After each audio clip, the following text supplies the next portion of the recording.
Joe Montana's favorite receiver. He leads the club with 18 receptions, and 3 of those have been of the touchdown variety as well. For a profile of this multiple threat, our own Dennis Kirkpatrick. Roger Craig's teammates know just how good he is. So do his opponents. And in the Super Bowl on January 20th, millions of fans also discovered Roger Craig in the 49ers' victory over Miami. Playing in the Super Bowl is something that every back would love to play in, and you want to shine in something like that. So when you do, you're going to get the kind of recognition, and you have to hold on to it as far as keep playing well and just try and play consistent. The Super Bowl was a normal game by Roger Craig's standards. His 58 yards rushing and 7 catches were consistent with his play all season. But his 3 touchdowns thrusted him into the limelight. I'm getting more exposure as far as being on posters and different things like that, and getting more attention. But I try not to really worry about that too much because I have other things to worry about as far as doing my job for the 49ers. Craig is an all-purpose back, equally dangerous blocking, running, and receiving, perfectly suited for the multi-dimensional San Francisco offense. He has great stamina and durability. He's an excellent athlete, and he thrives on football. He loves it. He enjoys it. With all those factors, there wasn't any question that he could develop into one of the top running backs in the game.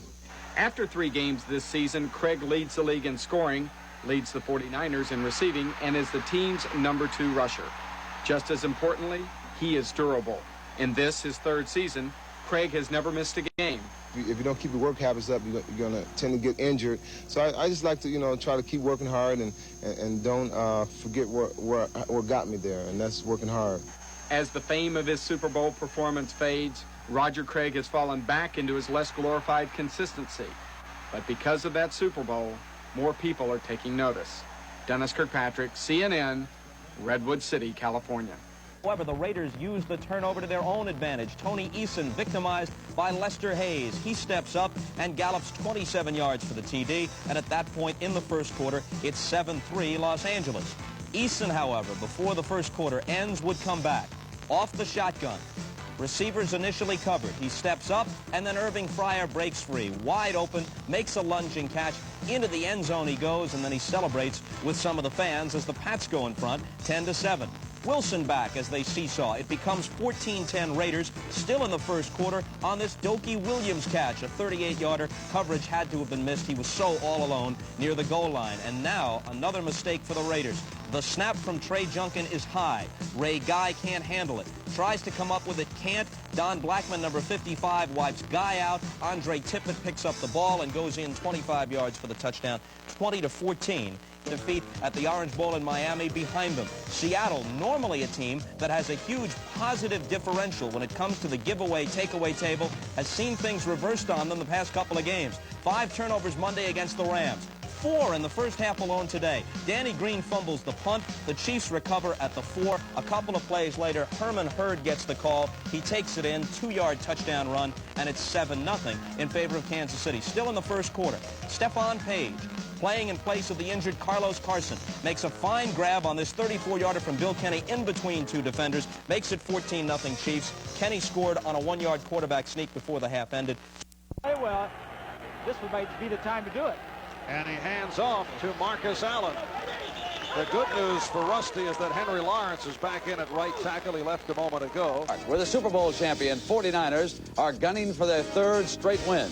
They play host to the New Orleans Saints. The new star in the 49er attack is Roger Craig, who already has scored 6 touchdowns to lead the NFC in that category. This is what Chicago Bears the 49ers, Jimmy, but I think they had a blessing in disguise and they lost their opening game to Minnesota because they're playing every game now like there's a sense of urgency about it. They're the best team in football. They'll go back to the Super Bowl. Joe Montana. Don't change it. Before we continue this discussion on the relative merits of the Rams and the 49ers in the race for the Super Bowl, let's take you to the scoreboard. At the moment, this is live, remember, the Dallas Cowboys and the Houston Oilers are deadlocked at 10 in the Battle of Texas, and folks, it has been that, the Battle of Texas. Irv, here comes Randy White. Boy, Randy White tattoos Warren Moon here, hits him on his shoulder. Moon came into the game with a bad hand and coughed it up. Cowboys came up with a recovery. Now watch Tony Dorsett. He has gained more than 100 yards this afternoon, and the Cowboys usually win. This is his best gain of the day, the 30-yarder on the quick move. And that set up this touchdown pass. Danny White goes on the quick drop to Timmy Newsome. And the Cowboys had scored first. And it looked like it was going to be relatively easy until this play. Warren Moon, Drew Hill, the former Ram, 57 yards for the score.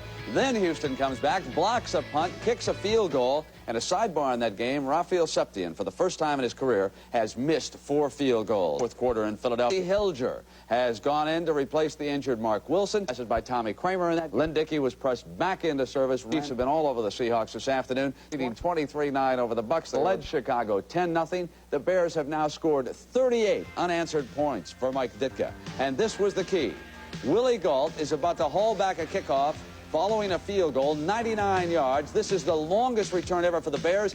Jeff Hayes, the kicker, missed him, injured a thigh, and that set up the following sequence. 3 downs and out. No punter for Washington. Joe Theismann says, "I'll try."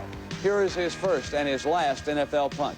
2 yards, and the Bears get remarkable field position, and they cash right back in. Then how about this player? A little schoolyard play. McMahon handing a ball off to Walter Payton. Payton, not a runner, but a passer, throwing the ball back to Jim McMahon for a 13-yard touchdown.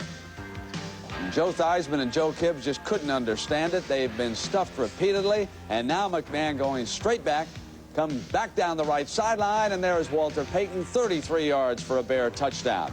Theismann, Riggins, and Wansley, they can't get 4th downs 3 times. On 4th and short, that Bear defense has stood tall. Runners are hoping it stays that way. They're sold out as usual, and here comes lowly New Orleans. Yeah, deep to Rice, and Craig and Tyler will run like crazy. I mean, the special teams, they got the headliners. They got the only thing that New Orleans has got I can't going keep up for with you. Slow down. Yeah, but the only thing that New Orleans has got going for them is there might be a letdown for the 49ers, and they'll only score like 41 I to want to 20. give New Orleans a check. I'll give them that intangible, right? 41 to 20. Let's give them a score on that. All right, Jimmy. 6th round draft pick.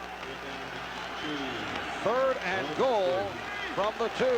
Raiders have not done it in 3rd down situations. And here is Hilger directing traffic. And let's see. Touchdown. Todd Christensen. A ball-hungry defense that has regained its playoff form. A running game that ranks #1 in the National Football League, led by Roger Craig. And a passing game that always seems to find its way into the end zone. The 49ers are on a roll. For the New Orleans Saints, the roll continues. Today, it's the Saints and the 49ers. CBS 49ers. It's the 34th consecutive sellout at Candlestick Park for the 49ers, 2-1 on the year against the Saints, 1-2. It is overcast here in San Francisco, and the lights are on as we start this game. And Morton Anderson getting set to kick off for the Saints. 49ers receiving. Derek Harmon and Carl Monroe are back, and it's Harmon on the 4-yard line running it up. And Harmon is held up at about the 22-yard line by Johnny Poe. It's a bit cool and nippy, and the fans have come prepared. The weather conditions here at San Francisco as we start this game. And we take a look at the offense. Dick Stockton with Wayne Walker here for game number 4 of the season. And we'll see a lot of Jerry Rice along with that unit. They've been featuring him more and more. Familiar offensive line, and the important thing is that they have stayed healthy indeed. 1st and 10 at the 24-yard line. On 1st down, Montana hits Dwight Clark wide open. And he has a 1st down to the 42-yard line. And so the Niners come out strong with an 18-yard pickup. And this is the defense they will attack today. And Clark, a quality player, Pro Bowler, over on the left side. The Niners will stay away from him. Another tough defensive player on the left side. Ricky Jackson, who lines up over there also. And a change in the secondary for the Saints this week. Terry Hogue will be starting at strong safety for Russell Gary. An 18-yard pickup, 1st and 10 at the 42. This time it's Wendell Tyler who gets to about the 46-yard line, and a gain of 4 yards on the play. The tackle is made by Tony Elliott in the middle. So Wendell Tyler on the handoff from Joe Montana, who's coming off his best day of the year. And the 49ers will have a 2nd down and 6. What's the plan against the Saints today if you're Bill Walsh? Well, I think they're going to stay on the ground a lot more than normal. They've had success in the past running against New Orleans. fake a run. Montana has time, and he overthrows Dwight Clark. Dave Waymer was covering on the play, and just a high throw by Joe Montana. New Orleans plays a lot of zone defense, and they're hard to get the ball deep on. The long scoring passes. If you are successful throwing the ball against them, it's usually when they're blitzing into man-for-man coverage or playing the short ball. Speaking about Dwight Clark, he has extended his streak to 76 consecutive games that he has caught a pass, and he did it in a hurry. So the 49ers face a 3rd and 6 on their own 46-yard line. Wide receiver split left. Montana has time again. And it's off the hands of Wendell Tyler. Defending was Whitney Paul on the play. Tyler was open, just couldn't hold on. And it's 4th down, and Max Runeker will come in to kick. And Tyler was going nowhere anyway because Whitney Paul was right there as the ball arrived. Runeker had an extraordinary day against the Raiders last week, averaging nearly 46 yards. And a sensational return man. Rookie Eric Martin is back for the Saints. He leads the NFL in kickoff returns. Pretty good in punt returns as well. Runeker's kick. And Martin at the 10. And the rookie from LSU brings it out to the 24-yard line, where the tackle is made by Dana McLemore. So let's check the Saints offense right now, and a familiar name, Earl Campbell. Yes, and Dave Wilson, the quarterback, who has had 2 good games after just a horrendous start, gaining confidence. This is where the Saints have the problem, the offensive line. New starters at both guards and at center. Injuries last week wiped out 3 of their starting offensive linemen. Dave LaFari is playing left tackle. Petey Perot, of course, is the ex-Philadelphia Eagle, who was the last cut. But Dave Wilson, the NFC Offensive Player of the Week, brings them out 1st and 10 at the 23.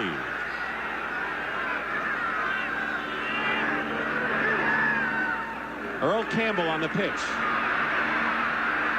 Campbell gets to the 25. And the tackle is by Todd Shell, who had a terrific game against the Raiders last week. The 3 starting down linemen, but I think we'll see a lot of Fred Dean today. The 49ers want to get him on track. Keena Turner seems to be healthy. He's back. He did not play last week, and he's about 90% with ankles. And the same group, and they all were Pro Bowlers last year in the secondary. 2nd down and 7 after the gain of 3 at the 26-yard line. Eugene Goodlow is split out to the left, and that rookie from LSU, Eric Martin, wide right. Campbell is the lone setback. Dave Wilson up the middle, completes it to Hobie Brenner, the tight end. He's got the 1st down just short of the 35-yard line. Dwight Hicks was defending on the play. Ricky Ellison was there. A 9-yard pickup and a good catch by Brenner. Well, Brenner uses his body extremely well. He's a big guy, about 6'5", about 240, and he's kind of like a rebounder. See him get his body in front of Ricky Ellison there and then screen him off from the ball. Brenner and Eric Martin to combine for the receiving lead on the Saints. And Dave Wilson, whose confidence has risen dramatically after a nightmarish opener when he was 2 for 22 in the opening game of the year. Jeff Groth in motion for the Saints. The pitch to Earl Campbell. Campbell hit rock hard, shy of the 35-yard line, and a tremendous hit by Manu Tuiasosopo with Dwight Hicks coming up from the secondary. But you could hear that all the way up here. I'll tell you, this guy has been playing good football for the 49ers for the past 2 years. 78 nose tackle. Watch him hustle down the line. Great movement for a man that big. Good play by Manu, and of course Michael Carter has lost at least 4 weeks on injured reserve with a torn hamstring. So Tuiasosopo, who came over from Seattle last year, called upon again. 2nd down and 10 at the 34. No gain on that play. And they give it to Hokie Gaijan on a draw. Gaijan brings it out to the 39-yard line. They'll be shy of a 1st down by about 5 yards. Once again, Tuiasosopo and the middle inside backer Ricky Ellison combined to make the stop. Bum Phillips celebrating his 62nd birthday today, and certainly didn't dress special for the occasion, did he, Wayne? That's his garb. That's how he's comfortable. 3rd down and 5 at the 39. 3 wide receivers in there now for the Saints, and they send Gaijan in motion. Pressure on Wilson, and it's Jeff Fuller. It was a incomplete pass, but Jeff Fuller blitzing from the secondary. Nobody picked him up, and Wilson had no shot. Exactly right. He's on the right side of the screen in a 2-point position, and he'll come wide open. No one picks him up. There he is, coming in a seam. He lined up almost on the line of scrimmage and then fired in. Is it risky, Wayne, without any backs with Gaijan in motion, that a blitz is really going to kill you there? Well, you'd like to be able to, if you're a quarterback, pick it up an audible, but Wilson didn't that time or couldn't. Brian Hansen, who was a Pro Bowler last year in his rookie season, will do the kicking. Dana McLemore is back for the 49ers. End over end.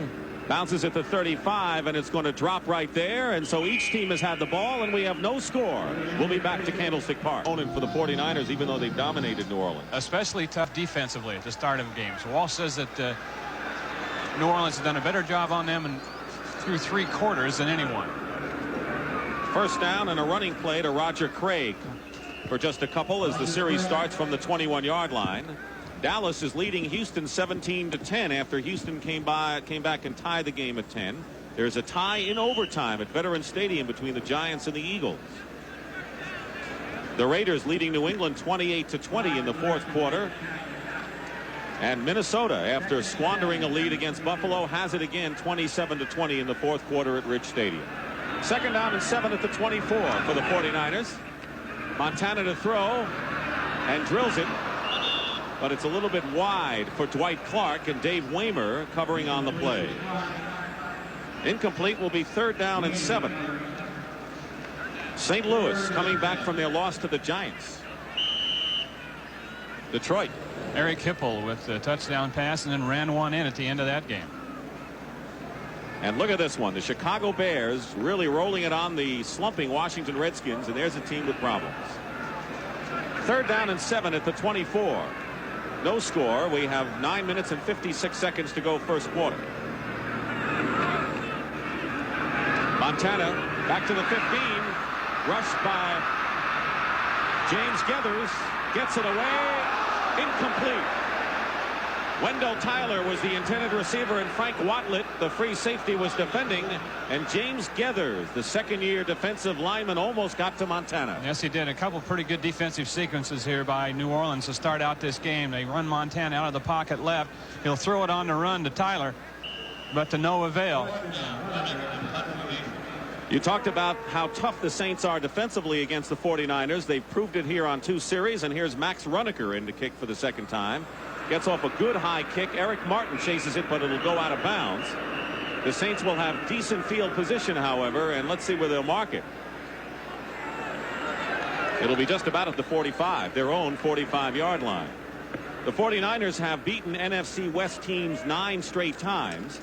The last time Bum Phillips and the Saints beat the 49ers was the game following the player strike in 1982, and they beat Bill Walsh and the 49ers right here at Candlestick Park. We have one other final score to show you. Kansas City bounces back and beats Seattle, sending the Seahawks to their 2nd straight loss. 1st and 10 at the 45 for Dave Wilson and the Saints. Gaijan in motion. Earl Campbell carries. And Earl Campbell fumbles, and the Niners recover. Ronnie Lott recovered the fumble.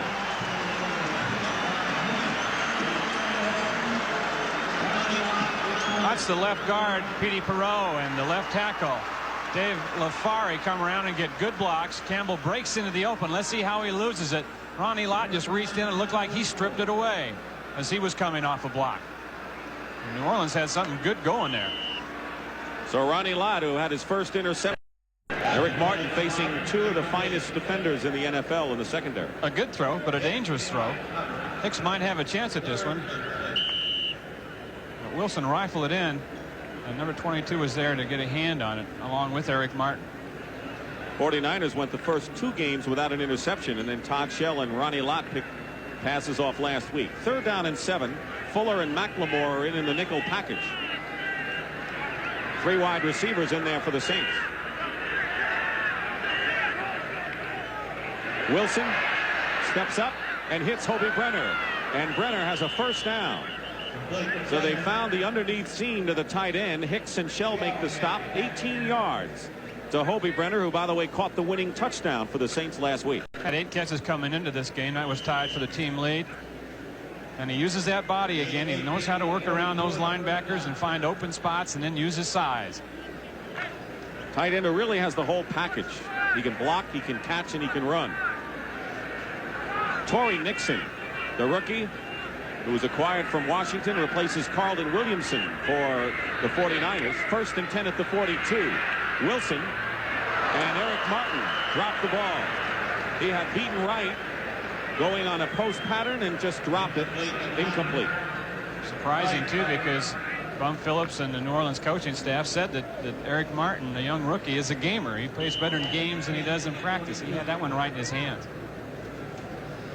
He had 4 catches for 53 yards against Tampa Bay, and he really electrified the crowd with a 51-yard kickoff return. But that went for naught, and it's 2nd down and 10 for the Saints on their own 42 with 5:38 remaining in the first quarter. 2 tight ends for the Saints. One of them, John Tice, goes in motion, powered to Dijon, and Ronnie Lott forcing the running play from the cornerback position, stops Dijon at the 43. Dwayne Board and Mike Walter get credit for the tackle, but Lott helped. Lott is coming across the formation along with the motion man. Here's a toss to Dijon. Lott will come up from the outside, doesn't get all of it. Pretty good play in there by Dwayne Board, number 76, with that main hit in there. Lott, I think, is playing strong safety now. Torrey Nixon at the corner because Carlton Williamson, his normal strong safety, has a dislocated finger. That may be the problem. He had padding on his hand, but maybe it hasn't been adequate enough, and so he's out of there. 5 minutes to go, 3rd down and 8. Out of the shotgun for the Saints. And here come the Niners. Wilson to Martin, complete, 1st down. And a quick bang-bang play by the Saints. And a 12-yard pickup to Eric Martin, who beat Eric Wright to the sideline. And a 1st and 10 for the Saints at the 44. Safety blitz, too, and the Saints picked it up extremely well. Lott came in from the left side that time and was picked up, and Wilson had it right on the money for Eric Martin.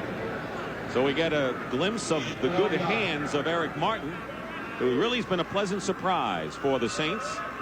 They really haven't had a speed burner so much. They have Goodlow and Eric Martin. There's Ronnie Lott, shaken up momentarily. 1st and 10 at the 45.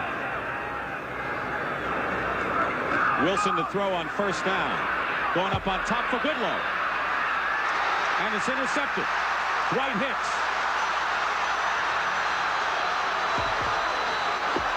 Out of bounds at the 27-yard line by Koki Dijon. Dwight Hicks runs it back 25 yards.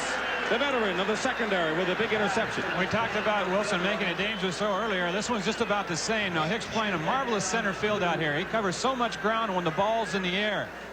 Wilson didn't think he could get there, but he did. He made the play on Goodlow, helping out Eric Wright.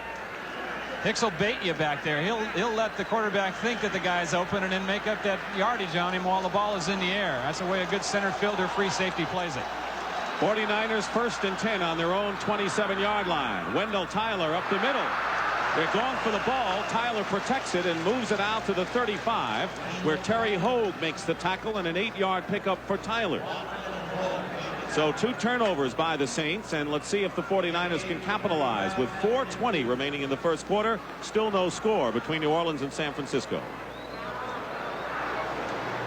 2nd down and 2 now at the 35. Joe Montana has missed his last 5 passing attempts.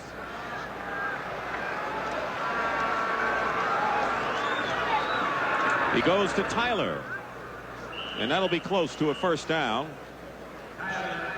Tyler hit immediately by Jim Wilkes at the line and Glenn Red, who has been one of the 2 inside linebackers. Dennis Winston starting again. Jim Kovach is out with a knee injury, and of course Red has been in there. They're shy of the 1st down. It'll be 3rd down. Clark goes out, and John Frank comes in on a double tight end alignment.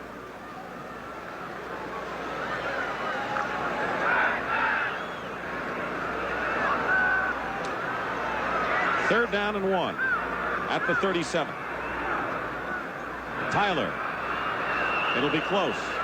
Glenn Red came up to meet him.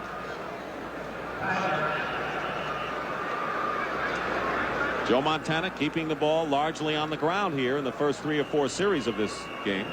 Bill Walsh told us when we talked to him on Friday after practice that they'd probably throw a little bit early. Maybe 4 out of the first 6 would be passes, and then from then on they were going to see what they could do on the ground, and that is the way it's unfolded here. They're going to measure, of course. What the 49ers like to do is go up on top and get some points. and then run the ball in the second half with a lead. As you see, the 49ers have indeed the first down. So they'll maintain possession with 3:19 to go in the first quarter. He feels if you run the ball a lot in the first half that all you're doing is just keeping the game close. Keeping the other team in there. Of course, on the other side, Bum Phillips may say, let's keep the ball away from the 49ers and control it. Difference of philosophy. At the 38, first down, Montana.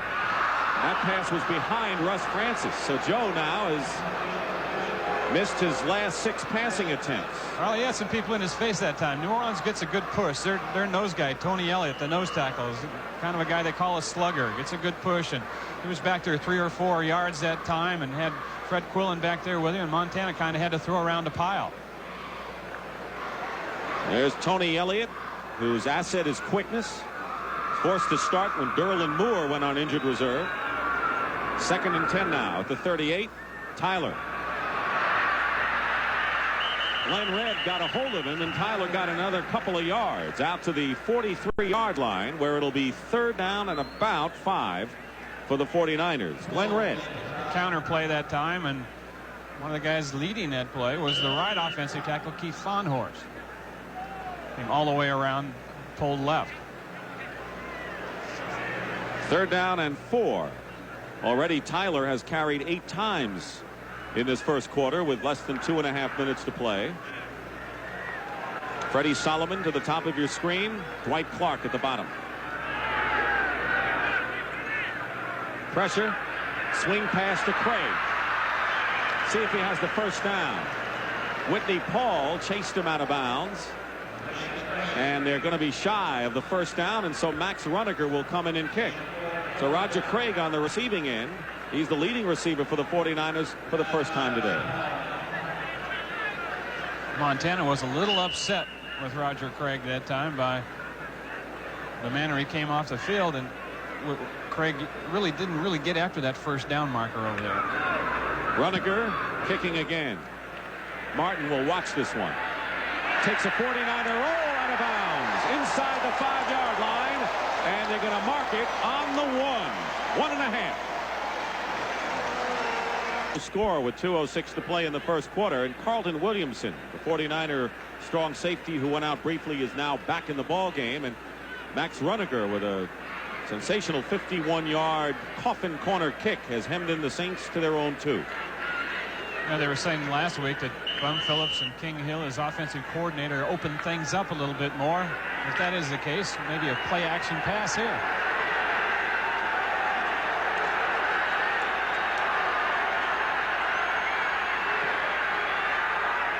Colby Brenner moving. Dijon doesn't quite reach the 5-yard line. Dijon is the leading rusher for the Saints.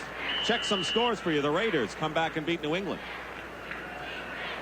In the fourth quarter, Cardinals still with a healthy lead over the Packers. A big day by Neil Lomax. Denver jumps ahead of Miami. Battle of the quarterbacks, the young quarterbacks anyway in that one. San Diego jumps ahead of the Browns. 2nd down and 8. Wilson finds Goodlow. Couldn't hold on to it. Eric Wright defending on the play. It'll be 3rd and 8. It's a great call. It's the kind of call that we talked about, that it is not a conservative call, and Dave Wilson right on the money to Goodlow. The Jets lead Indianapolis 6-0 in the first quarter. They have rebounded nicely from their opening game loss to the Raiders. Always helps to get your people back, right? Those offensive linemen they were missing. Norv Hecker, the linebacker coach. Jim Rourke replaces Petey Perot at left guard for New Orleans. 3rd and 8, back at the 4. Wilson completes it to Grove. He may have a first down. Let's see where they spot it. And they may not. I think it's just short. Ronnie Lott defending on the play to a reliable possession receiver in Jeff Grove. And they are short by about a yard. And it'll be 4th down. How did the 49ers play this? Number 49, you'll see right there, Jeff Fuller in on the nickel situation at safety. They blitz him. Stover comes in 72. Shell number 90. It was an all-out blitz by the 49ers, and Wilson did a pretty good job avoiding it. Brian Hansen led the NFC, averaging over 43 last year. Dana McLemore is back in the 49ers. Barring a mistake, should get good field position in the scoreless game with less than a minute to play in the first quarter.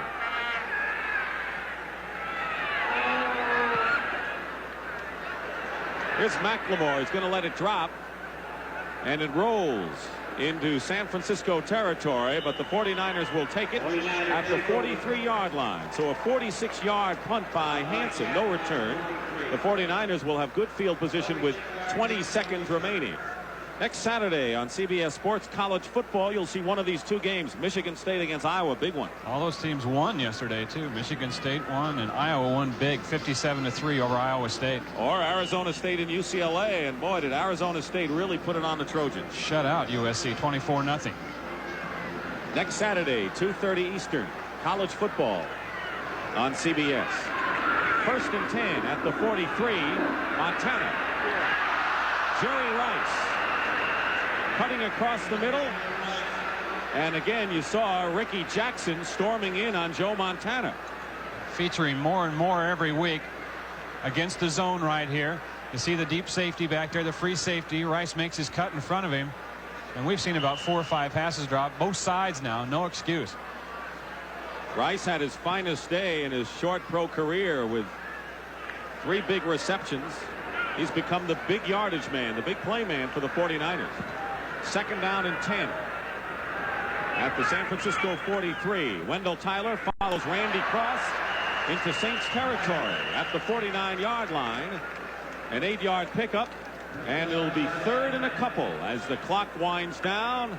And that'll do it for the first quarter here at Candlestick Park. No score between the Saints and the 49ers. Who has expanded your TV picture by adding 4 new corners? It's RCA. Introducing RCA's picture window TVs. Sleek, slender screens with full corner-to-corner picture. They're all picture. All RCA ingenuity. And as pretty off as on. The new picture window TVs in new larger screen sizes from RCA. Technology that excites the senses. Now, as I understand it, Bobby, in baseball, you keep your players in a bullpen, choke your bats, and steal bases? That's right, Freddie, and just about everybody drinks light beer from Miller. Oh, this is the one that's less filling. Right again, and that's important to an old base stealer like me, and it tastes great. Certainly does. Now, about these bases, mate, how many did you steal? 681. Wow. 681? Blimey, where do you keep them all? Light beer from Miller, everything you always wanted in a beer, and less. And so far they haven't produced all that much as we start the second quarter. Dick Stockton along with Wayne Walker. Bum Phillips on the opposite side. Joe Montana 2 for 9 for 22 yards. But he's the kind of guy that a bad start doesn't bother him. Roger Craig in the backfield with Bill Ring. 3rd down and 2 at the 49, and it's Craig looking for the opening. Knocked back, and it's awfully close. The Saints, a hard-hitting defensive team, and Dennis Winston, good a head knocker as you'll find in his 9th year, hit Roger Craig, and they appear to be short of a first down by less than a yard. And once again, the Saints defense is held, Wayne. Well, they're a tough defense, and they play hard. I will always say one thing about a team that Bum Phillips puts out on the field. They play hard for him. Max Runeker punting for the 5th time, and the sun shines brightly here on the grass field at Candlestick Park. Eric Martin is back. That's off a good kick. He got it inside the 2. Derek Harmon downs it, heads down it to Milt McCall at the 1. Great special teams play by Derek Harmon. Harmon knocked it into the playing area, and Milt McCall downed it right there. Harmon set the tone last week with 2 jarring tackles against the Raiders. Let's bring up to date. Final score, the Cardinals beat the Packers. They're 3-1. First quarter, no score between the Rams and the Falcons. Second quarter game now that moved into the second. Denver and Miami are all tied at 7 in the first quarter at Mile High Stadium. And San Diego in the second quarter leading Cleveland 7-0. It's been a while since Miami and Denver had met. I heard it snowed 5 inches in Denver last night. That's got to favor the Broncos. We're getting to that time of year. 1st and 10 at the 2.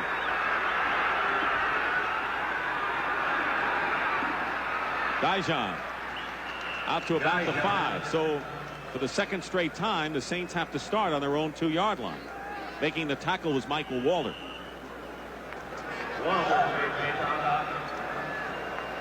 In the first quarter, the Saints actually outgained the 49ers 71-60. The Niners had the edge rushing. The Saints had the edge passing. So apparently they have opened up their game somewhat.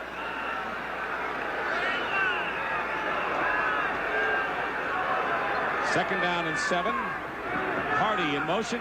Dijon is hit by Ricky Ellison as he rides it out to the 9-yard line. 3 tight ends in the game. Ricky Ellison said, I can hardly wait to play in this game. He said, when I was growing up, he said, Earl Campbell was making all those yards. He's number 50. He said, now I get a chance to see if I can tackle him. It wasn't him, but that was Hokie Dijon. But I guarantee you, Ellison can tackle just about anybody. He loves to play. We saw Norb Hecker on the sideline before. He said, of course, last week would be Ricky Ellison's kind of game, and it was. 13 tackles, most of those against Marcus Allen, his personal best. 3rd and 3 at the 9. Fred Dean is in the ball game now, and the pass is incomplete, intended for Hobie Brenner, the tight end, and Todd Shell, the linebacker, defending back there. This is an important game, I guess, for Fred Dean. He was very discouraged about his performance last week. He had arthroscopic knee surgery earlier this year and really didn't have much of a training camp. Didn't play any of the preseason games and hasn't got it together yet. And he was really doubting himself first this week. He wondered whether maybe I've lost it all. Bill Walsh brought him and said, you haven't lost it all, but you're going to have to get after it a little bit more than normal. Dana McLemore is back. Brian Hansen will punt from the end zone. This is the 8th punt of the ball game. Penalty marker is down. McLemore at his own 46 is tackled in the New Orleans territory at the 48 by Terry Hogue, but there was a penalty marker down. 44-yard punt, and judging by Guy McIntyre's reaction, it's against the Saints, and that is the call. Jerry Seaman is our referee today. 12 minutes 45 seconds remaining in the first half, and it's been a penalty-free ball game until now.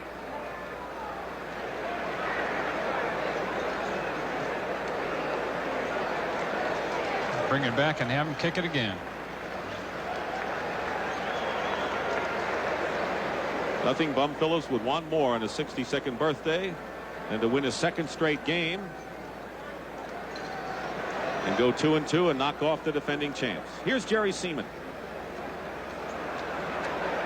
Illegal motion, number 57. Offense, still 4th down. Ricky Jackson. And now Hansen is backed up to just about as far as he can go.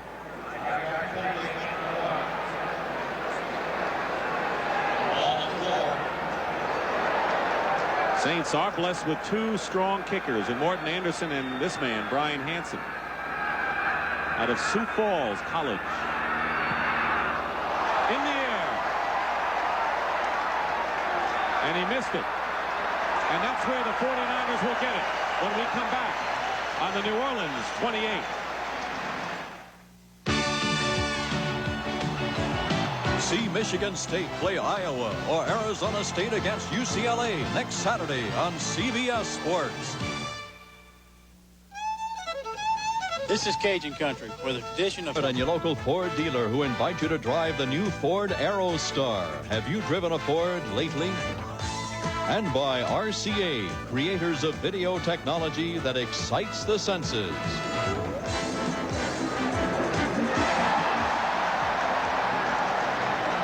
Dick Stockton and Wayne Walker at Candlestick Park. The 49ers have started 8 drives and has converted 7 of them in the opposition territory. This is their deepest penetration of the game. The Saint 28 following the 23-yard punt by Hansen. 1st and 10, San Francisco, no score. And Roger Craig off the left side takes 5 Saints to bring him down inside the 25. Whitney Paul and Frank Watlett combined to make the tackle. The ball is spotted at the 24-yard line. A gain of 4 for Roger Craig, who's off to a fabulous start in 1985.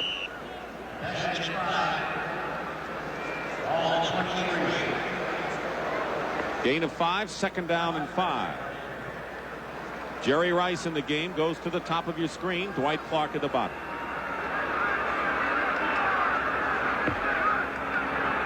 Craig again. And he's hit immediately by Frank Warren, the fifth-year defensive lineman from Auburn, who prevented Craig from really getting ahead of steam, and he is stopped at the 22-yard line. And as we said, staying on the ground now after the start of this ball game. No score. Just about 11.5 minutes remaining in the first half. This time Rice comes out to the left. Earl Cooper is another player, along with Fred Dean, the 49ers would like to see really get started in this game. Tight end receiver, and there's an end around to Cooper. Tight end around to Earl Cooper to the 10-yard line, and a first down inside the 10. Johnny Poe tripped him up, and the crowd is yelling Coop. A 14-yard pickup. Cooper lined up at tight end on the right side of your screen.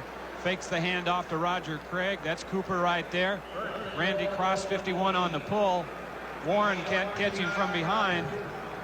And good call and good run by the former fullback. Earl Cooper, who led the NFC with 83 catches in his rookie year, and that was a record. But a first and goal now for the 49ers on the 8. No score. Tyler fighting his way to the 5-yard line, then bounces off a defender and goes in for the score.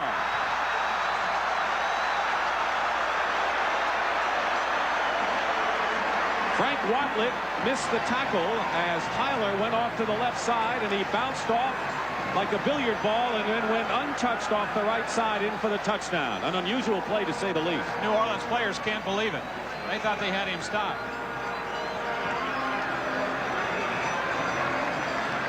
Well, that's just a good effort. Strong legs. He's not stopped. He bounces out. He must have bounced off 5 or 6 guys over there at the point of attack. And it's 6-0 Ray Wershing, with Matt Cavanaugh holding, adds the conversion, and for Ray Wershing, that's his 120th consecutive conversion, the longest current streak in the NFL. Second touchdown of the year for Wendell Tyler, 49ers leading rusher, averaging coming into the game nearly 5 yards a carry. There's the drive. Helped by the 23-yard punt by Brian Hansen after Runeker kicked it out at the 2-yard line. Ray Wershing kicking. Eric Martin on the left. Tyrone Anthony on the right. And it's going to Martin at the 10. Martin stopped from behind at the 28-yard line by Milt McCall. Here's what's coming up next week on CBS on the NFL. The NFL Today play, they called it at the end. White Shoes Johnson, we were there. 49ers Atlanta, one of the games next week. Minnesota against the LA Rams. First and 10 at the 29 for the Saints, trailing now 7-0. Earl Campbell. Jeff Stover grabbed on to Earl, who ran a couple of yards. That's a counter play that a lot of people are running. Todd Shell, number 90 right here. Starting at strong side linebacker, takes on a guard, gets it turned up inside, and Jeff Stover comes and catches it from behind. Todd Shell, by the way, last year had 2 interceptions, both against these Saints. And of course, he picked up his first last week of this year. Wayne Wilson has come in the game at the running back spot, replacing Earl Campbell. He's a threat to catch and to run. Eric Martin defended by Torrey Nixon, and a penalty marker is down. Question is, was it an early hit by the rookie from San Diego State? Seems to be the case.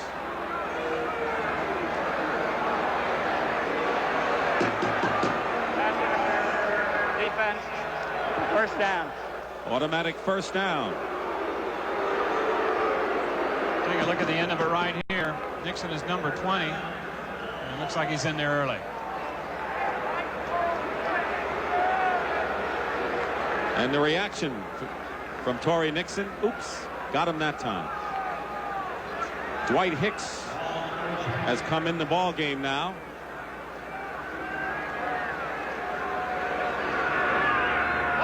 replacing Nixon. 1st and 10 at the 43. Wilson goes to Goodlow, and Eric Wright rides him out of bounds just shy of midfield to the 49-yard line, a gain of 6. Wilson thought he was getting a blitz that time and called an audible at the line. Eugene Goodlow, in his 3rd year, originally played in the Canadian League. 100 passes up there 1 year. It's a lot of receptions. Especially when it's cold. Which it gets. 2nd down and 4 for the Saints. We have 9.5 minutes remaining in the first half. Dave Wilson, who has gone 8 quarters, who had gone 8 quarters before he threw the interception to Dwight Hicks. 2 tight ends in there now, and here's Wayne Wilson with his first carry. Michael Walter hits him, but he gets into 49er territory and close to a New Orleans first down. Wilson's a little bit quicker than the other 2 backs, Rookie Gaijon and Earl Campbell. For a couple years ago, in 1983, I think he had 3 consecutive games where he went over 100 yards. Filling in for George Rogers was hurt at that point for the Saints. Rogers would come out after the first down, and Wilson would be a threat, triple threat in many ways. He remains in the lineup. Earl Campbell joins him in the backfield. 3rd down and 1. Larry Hardy in motion. Wilson has the first down for the Saints. Big pile up, but the Saints appear to have the first down at the San Francisco 47. Ricky Ellison was there on the stop. Can you imagine a guy looking forward to being in a game and tackling Earl Campbell?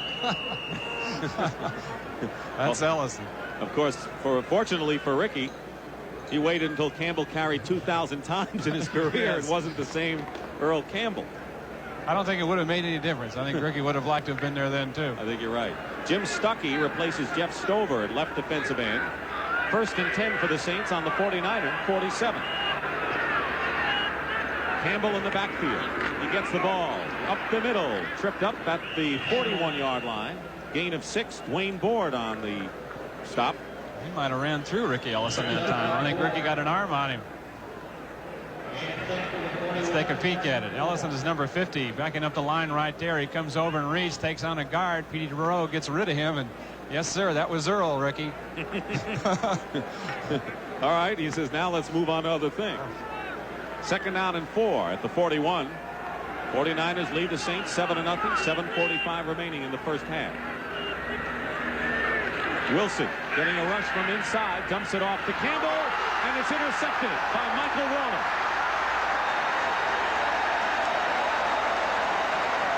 What a gift for Michael Walter off the hands of Campbell. Yeah, it was a blitz that time. You see Ellison 50 coming in. He's picked up late by Perot. Wilson does a good job getting it out here, but this is just one of those freak situations. The ball pops up. Michael Walter out there on the coverage is right on it. Walter, who came over to the 49ers last year as a free agent after being waived by Dallas. That might be his first career interception. It is, and the 3rd turnover by the Saints. And the 49ers have it again. 1st and 10 on their 42. Roger Craig cuts outside. And he's out of bounds. And a first down for Roger Craig at the 46 of New Orleans. A gain of 12. Johnny Poe knocked him out of bounds, and that's about as hard a run as you'll see by any fullback. Watch him come through the hole. Wendell Tyler calls him catfish because he says he swims through the hole. Look at it here. Look at this motion. Everything's moving. Arms, legs. It does look like he's swimming through there. Cover the ball up. Run tough. I tell you, he is taking his place among the good ones. 12 yards there. Came into the game averaging 6.4 yards a carry. 1st and 10 at the Saint 42. Tyler finds a hole and fights his way close to the 40-yard line. A good acceleration by Wendell Tyler. Dennis Winston makes the tackle. Tyler prefers to run inside and take advantage of his quickness. Sometimes he hits, look at this plant and cut through here now. The linebackers, don't you see Glenn Red, number 58, hardly had a chance to come off the block before Tyler was by him with his quickness. That's why he's so successful running up inside. 2nd down and 5 now at the 41. So Tyler 54 yards already, and we have just under 7 minutes to play in the half. Montana stepping up. Freddie Solomon at the 30-yard line. And another first down. The veteran working against Dave Waymer over there, number 44. Waymer looks like he has deep help, but Solomon sees the deep help and then just curls it up right there in between the two. It's a good read off the pattern by Freddie Solomon. Solomon had been the big play man for the 49ers, but this year he is averaging 9.3 yards per catch, the lowest of his career. Most of the patterns have been underneath to him. 1st and 10 at the 30. Earl Cooper is in motion. Montana up the middle, and he was going for the tight end Cooper, and he threw in the crowd, and it was Terry Hogue closest to the ball. Montana now has completed 3 of 11 for 33 yards. There was a game a year or so, or 2 years I think it was, where Montana missed his first 8 passes. And I talked to Randy Cross after that game, and I said, you're in the huddle with Montana. Is he any different when he gets a start like that? And Cross said, not a bit different. You can't tell by the look on his face, his eyes, or anything. He comes in with the same confidence on every snap. 2nd and 10 at the 30. John Frank is the second tight end. Inside handoff and a fumble. The Saints have it. Wendell Tyler fumbled, and Bruce Clark recovers. So the bad luck continues to plague Wendell Tyler, who fumbled twice against Minnesota, once last week and now here. It's a quick draw play, and it looked like Glenn Red came in from the side and stripped it away. It's become a familiar call. Touchdown, Roger Craig. The 49ers beat the Falcons next Sunday on CBS Sports. He has scored the only touchdown in the game, but Wendell Tyler just coughed it up for the 4th time this year. And that's even higher than his career average per carry.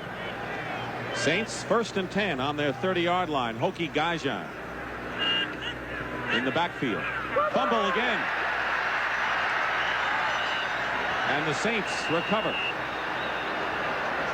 Don't forget, Hilgenberg is the center.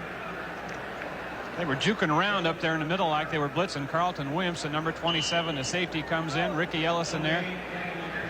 I don't think that it caused anything, but it might have had Wilson looking around a little bit, not exactly concentrating on getting the snap.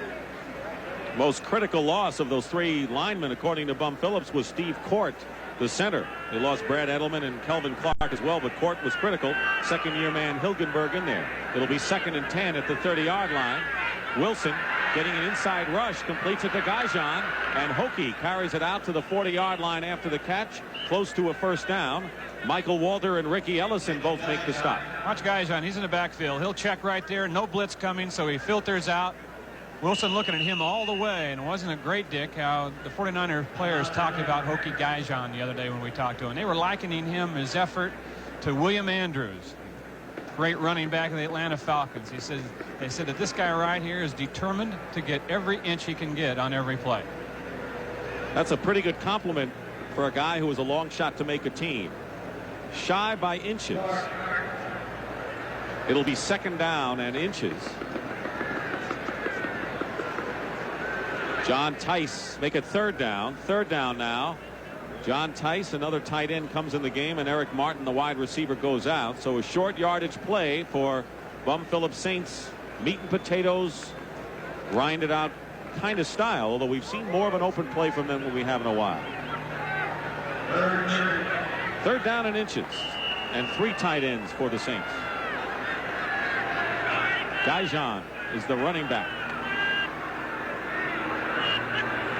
And it's Wilson who has the first down. Quarterback keeper for Dave Wilson. So with 4 minutes and 51 seconds to go in the first half, 7-0 San Francisco, the Saints have a first down. Rams jump ahead of Atlanta now. Miami over Denver in the 2nd quarter. And in baseball, New York won and Montreal lost, so the Mets now are 3 games behind the first place Cardinals. 3 games, that is, in the National League East. 1st and 10 at the 41-yard line. Wilson to Gajan, and Hokie finds a hole up the middle, brings it out to the 48-yard line. The Mets and the Pittsburgh Pirates are in the 10th inning of their game. It's not quite a final, so it's still 3.5 games. But if the Mets hold their lead, they'll cut the Cardinal advantage to 3. In the American League West, where it had been tied, the Angels victorious. Kansas City loses to Minnesota, so California leads the Royals by a game. 2nd and 3 now at the 48. 7-0. The 49ers lead. 3:40 to go in the first half. Wilson. Hobie Brenner claims he was held by Carlton Williamson, just couldn't get away from him, defending on the play. Williamson said he was going to challenge Brenner in this game. He thought that, Brenner doesn't have the greatest speed of the tight ends, and he was playing him pretty tight that time. The Yankees are leading Baltimore 3-0 in the 2nd inning of the nightcap. Toronto leading Milwaukee big, so Toronto's magic number is now 3. Try to tell you who won that first game between the Orioles and the Yankees, and we understand the Yankees did. 3rd down and 3 now at the 48-yard line. 3:36 remaining in the first half. 7-0 San Francisco. 3 wide receivers. 2 on the right side. Wilson loses the ball, and the Niners recover. Todd Shell.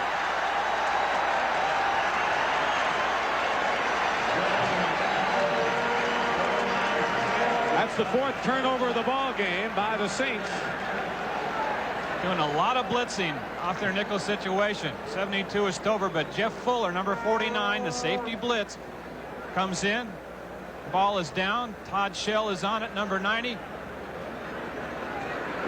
And now we have a conference on the field. I did not see it. Was there a penalty marker down? There is one. There is one down at the 45. We did that in unison. Yeah, we ought to have a singing group.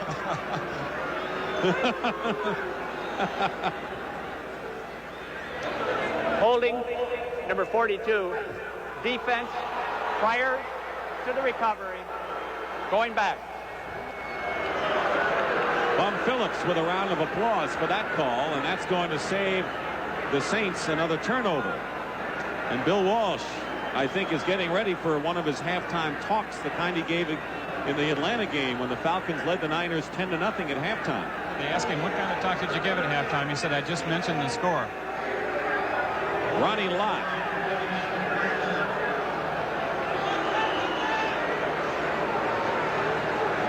Holding on the play. And that'll be an automatic first down. So you want to talk about a swing. You're going from possession for the 49ers in Saint territory to a New Orleans 1st and 10 on the 49er 47. That was such a short drop by Wilson on that last play. What got him in trouble? Goes longer this time. Incomplete to Wayne Wilson out of the backfield. 2nd down and 10. 3:25 remaining now in the first half. 7-0 San Francisco. That's what Wilson has done so far today. His interceptions were to Dwight Hicks and to Michael Waller. Footwork is so important in quarterbacks in their drop. We saw him take that short drop, and then Fuller came in on the blitz. Now, sure, that's designed. The play might call for a 3-step drop. That last one was a 5-step drop by Wilson, but he really didn't get planted. He threw with his weight going back, and that's why that ball was short. 2nd and 10 on the San Francisco 47.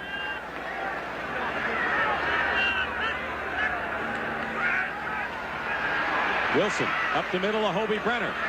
And Brenner has a first down inside the 35-yard line. Walter and Ellison combine to make the stop. 13-yard pickup right where it's really hard on the skin portion of the infield. And here's the way you do it. Look at this drop. 5 steps. He plants, sets up, and throws. Brenner delayed, came over the middle. The easiest throw a quarterback can make is that short toss over the middle. Under 3 minutes to go. And Hobie Brenner, a real good target. This is the deepest penetration for the Saints in this first half. At the 34.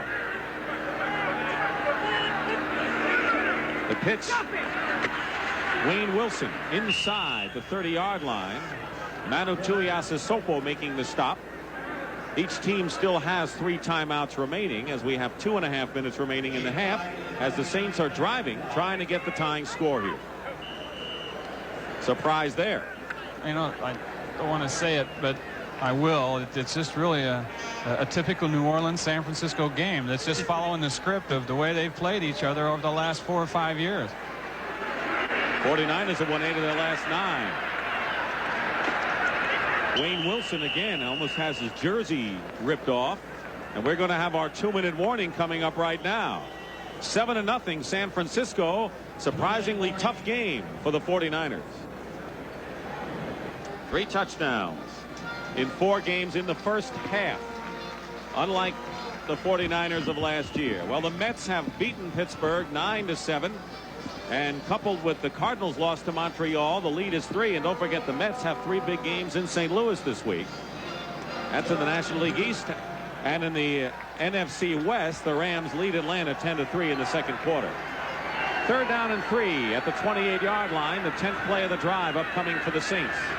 2 minutes to go in the first half. Wayne Wilson on the receiving end goes out of bounds and has a first down inside the 20. Tackled by Ronnie Lotto, or at least he ran him out of bounds. Wilson came in motion and got man-to-man coverage with Ricky Ellison. Faked in, ran a little cutout pattern of the sidelines, had 2 steps as he made his cut and maintained it, and that picked up the yardage.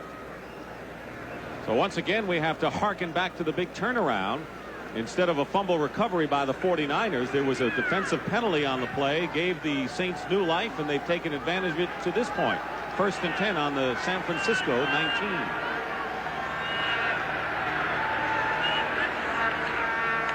Wilson. He was going for Eugene Goodlow, and he made the catch. Eric Wright wrestled him down, and Goodlow made the catch on a fine play by the wide receiver. A good play by both guys, really. I think Eric Wright might have had this ball at one time on an interception, and then Goodlow may have taken it away from him. See if we can pick it up and see it here. Wright's in there right now. They're both going down. And you really can't tell from that angle, but there's a struggle for it. Goodlow wins it. A 9-yard gain. 2nd down and 1 at the 49er 10-yard line. 1:13 showing. They're not going to get the first down on that play, and now Eric Wright and Goodlow at the far side exchanged a couple of brief punches. Wayne Wilson was tackled by Tuiasosopo with 1 minute to go. They're letting that clock run down. Tuiasosopo, strong man in the middle for the 49ers.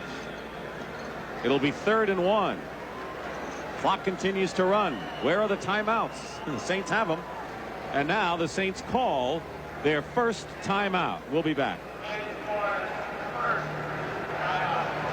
But there's still time to save. Collins is threatening to tie this game with 46 seconds remaining in the first half. And the Saints still have 2 timeouts remaining. You want to talk about a shocker? Take a look at the passing yardage so far in this game, Wayne. Well, it's not typical Joe Montana or the 49ers, that's for sure. Look at that, 28 yards so far. 3rd down and 1. 3 tight ends for the Saints. Guyjon in the backfield. Hardy starts in motion. And Guyjon has the first down. Penalty marker is down. The right side of the 49er line moved. The question is, were they drawn off? Guyjon had enough room for the first down. Jerry Seaman in conference. And it will be a first down for the Saints with 42 seconds to go. And New Orleans gets an extra stoppage of the clock. Bum Phillips trying to hang in there against the defending world champions. Has done that plus.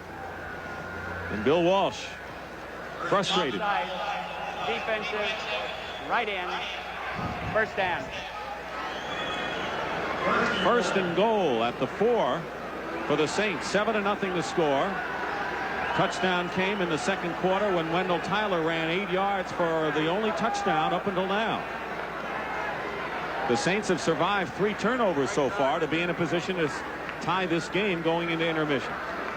They're battling. You see Dave Wilson waving Eric Martin on the field. You need a short of man. They're going to call a timeout. Bum Phillips shaking his head in dismay, and the Saints had to use an extra timeout there. Hicks, who's really the coach on the field for the Niners in the secondary. They make a lot of calls. They have over 80 defensive schemes.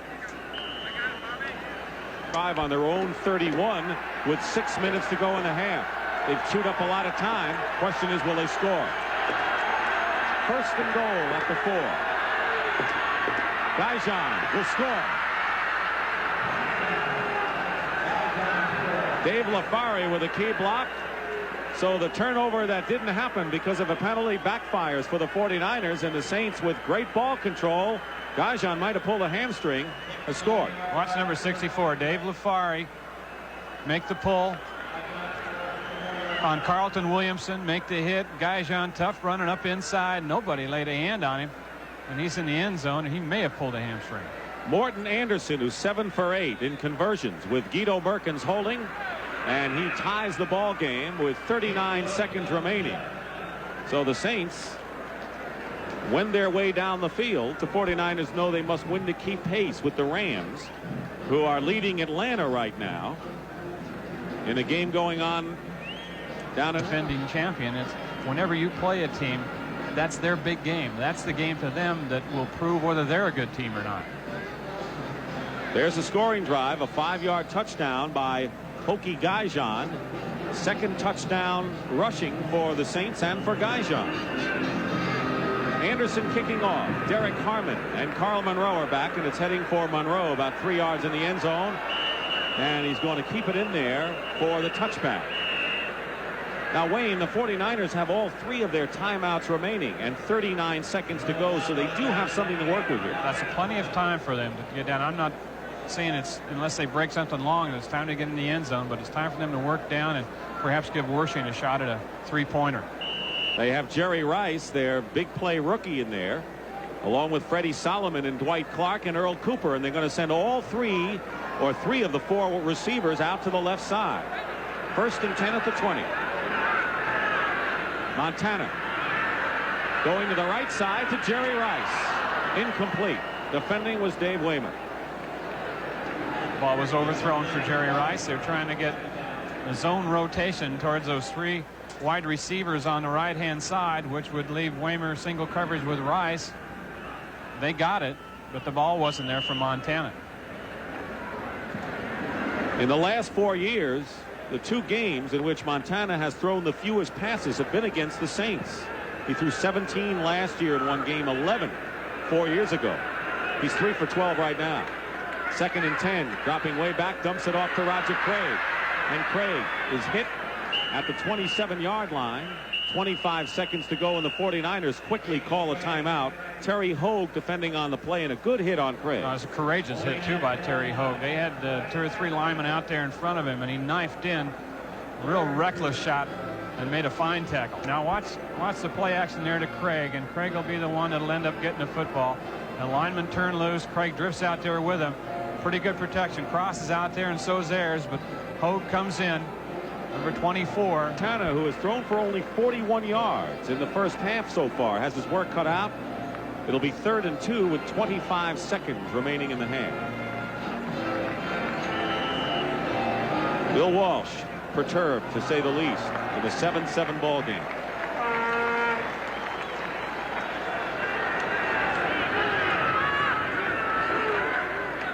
Montana pumps, looks, Earl Cooper, and it's intercepted. Jack Del Rio, a rookie from USC, with a big interception. A shuffle pass off the hand of Earl Cooper, and Jack Del Rio, a 3rd-round draft pick, found it. Looks good at first for Montana, but he can't find anyone open, and then starts to collapse going for Cooper. Del Rio got to be a big play for him because he grew up here in the Bay Area from an East Bay town of Castro. Went to Hayward High School. Of course, an All-American at USC, and his first year with the Saints. 16 seconds remain, and the Saints have a 1st and 10 on the San Francisco 30, and they still have 1 timeout remaining. So they may be looking for a possible 3 points and maybe more if they are fortunate here. 7-7 to score. Wilson finds Larry Hardy, the tight end, complete. And they're definitely within field goal range at the 22-yard line. Williamson makes the stop any time. This should be a 39-yard attempt for Anderson, who has made good on 5 of 7 field goals, including kicks of 50 and 55 yards. So he can kick them long. 8 seconds remain. And by the break of an interception by Jack Del Rio, Anderson will try to put the Saints in front at halftime. Guido Merkins will hold. 39-yard attempt.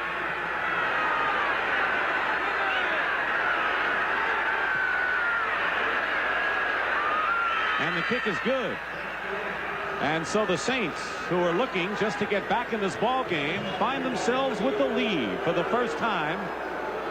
The score is 10-7, and the boos which emanated from sold-out Candlestick Park at halftime against Atlanta, we hear again. Pretty good surface to kick off of that infield out there. It's really better to kick off the dirt than it is the grass, and you saw Guido Merkins with the signal. The 49ers were the beneficiaries of 3 turnovers early in the ball game, 2 interceptions and a fumble recovery. They managed only 7 points, a Tyler touchdown, and then things started to turn the Saints' way when Tyler fumbled. The 49ers were penalized after they had seemingly picked up the ball again on another recovery, and then an interception by Jack Del Rio following a Guijon touchdown has given the Saints, with this man Morton Anderson making good on a 39-yard field goal, a 10-7 Saint lead with 3 seconds left. The deep man, Derek Harmon on the left and Carl Monroe on the right for the 49ers. We may be hearing the displeasure of the crowd again when the 3 seconds elapsed. Picked up by Jerry Rice on a short kick. Time has run out. There's the tackle, and that'll do it for the half. And there are the boos.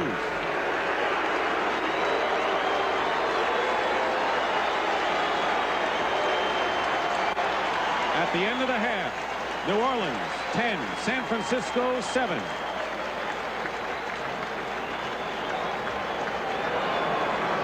Signaling these plays into quarterback Randall Cunningham.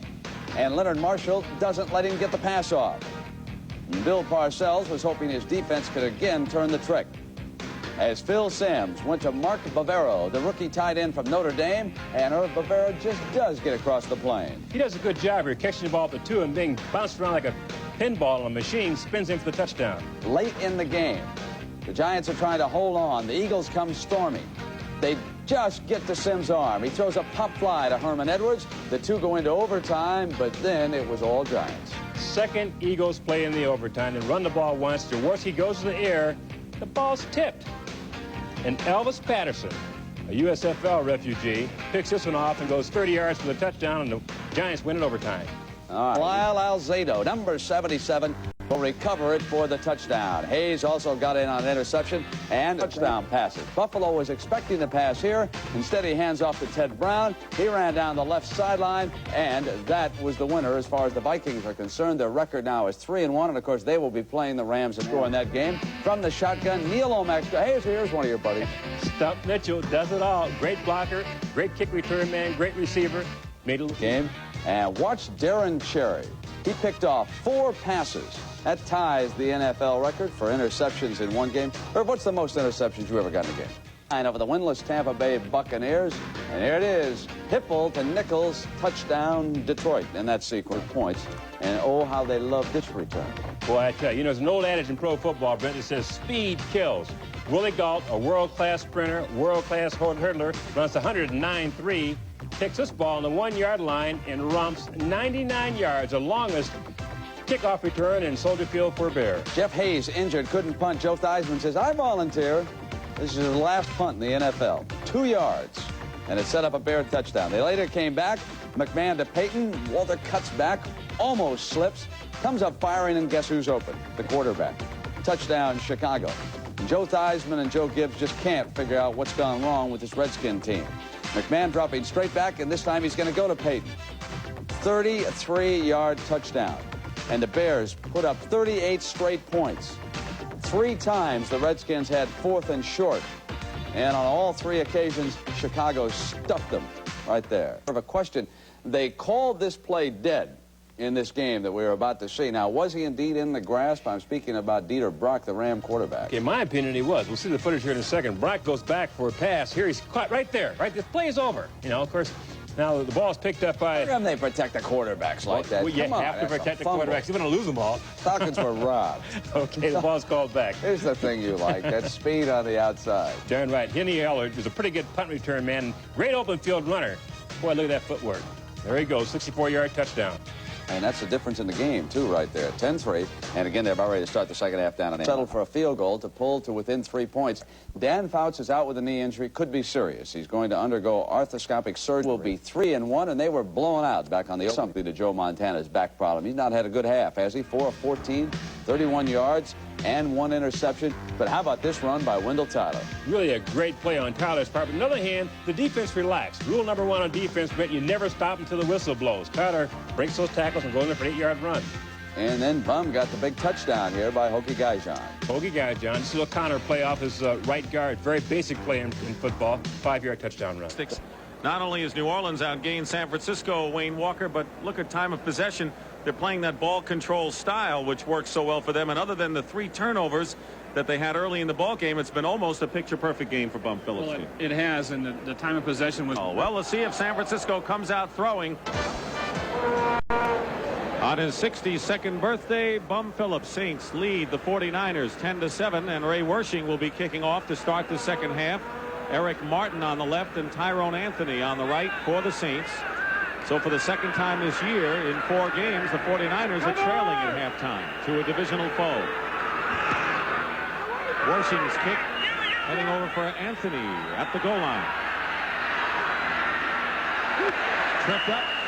Torrey Nixon at the 16-yard line. Make it Bill Ring.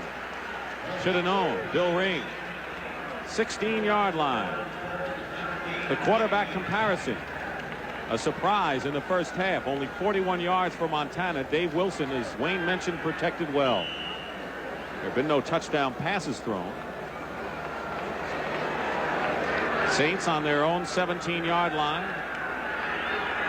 Wayne Wilson comes out as the lone back. In motion goes Eugene Goodlow. Wilson gets a good hole and crosses the 20-yard line. Dwayne Board making the tackle. Board had a terrific game last week against the Raiders. He had 4 sacks in the game, but it's been nothing like that in this game against Wilson and the Saints.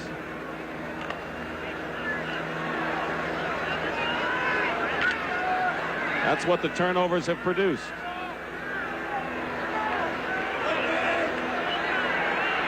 Second down and 5 at the 22-yard line. All the scoring has come as the following turnovers. Wilson hit by Dwight Hicks first at the line. Slowed him up. And maybe a yard, that's all. 49ers, on the other hand, have not been able to capitalize on the Saints' 3 turnovers, 2 interceptions, and a fumble. Credit to New Orleans defense.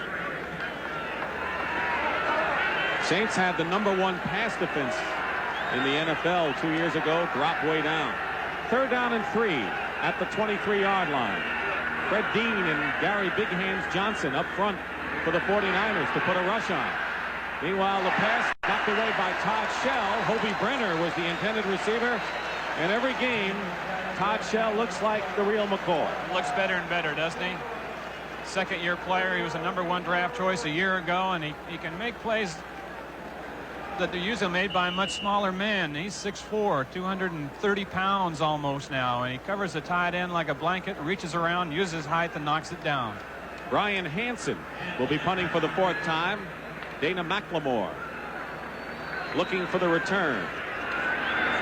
McLemore has averaged a little more than 10 yards per punt return. He got less than that, but has good field position at the 43-yard line. Frank Watlett makes the tackle, along with Scott Pallure. 40-yard punt and a 6-yard return. So the 49ers will go on offense. And it'll be interesting to see, Wayne, whether the Niners continue to keep the ball on the ground or throw. And there's a penalty flag way down at the 25-yard line. Jerry Seaman says, let's bring it back.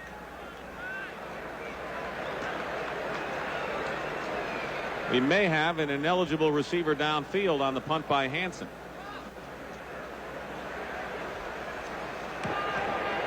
Ineligible downfield, number 54, offense, still 4th down. That was Alvin Tolles, the rookie linebacker. So they're going to make Hansen kick it again. Bum Phillips knows what it's like to get far in the playoffs, as he did with Houston. There's Hansen back to kick. Dana McLemore moving up a few steps, looking for a better return than the 6 yards he got the last time. End over end kick. McLemore is hit right there. And it was the man who was guilty on the penalty, Alvin Tolles, who made the hit on Dana McLemore. That was a 35-yard punt. And when it was all over, the 49ers still had the good field position. Dick, I think part of the reason that the New Orleans defense is successful today against the 49ers is they get to see them twice a year. They're in that same division, and they're used to a lot of things that the 49ers do. 49ers don't change up what they do a lot. They change up their motions and formations and how they get to that point. But once they get to a point, they kind of do the same things. Solomon and Clark wide right. First down. Solomon passing to Clark. When in doubt, go to the man you know who can do it. And that should be a first down for the 49ers. It is at the 42 of New Orleans. Clark and Solomon both down here at the right side of your screen. Clark on the outside, runs an out pattern. And Waymer, number 44, playing extremely loose on it. Jerry Rice, we hear, has a slight separation of the shoulder, maybe back. Jerry Rice, the rookie. First and 10, inside. Wendell Tyler could not break. One more tackle. Terry Hogue held on for dear life. But Tyler picks up 14 yards and a first down just inside the 30. Great job in there by the offensive line. John Ayers pulls through. Randy Cross gets a block, and Tyler so quick getting into the secondary. Another first down, of course. Wendell Tyler, who has scored the only touchdown for the 49ers. He's also fumbled once today. At the 29, Roger Craig with Pete Fawnhorst blocking. And Craig picks up about 8 yards. Good blocking by Fawnhorst, the right tackle. And also an excellent block by Randy Cross, the right guard, on a pull on the linebacker Whitney Paul. Terry Hogue and Johnny Poe make the tackle on hard charging Roger Craig. It'll be second down and 3. They give him 7 yards on the play. New Orleans will slant their defensive line a lot to one side of the field or the other. If you can catch them going the wrong way, you can pop plays like that.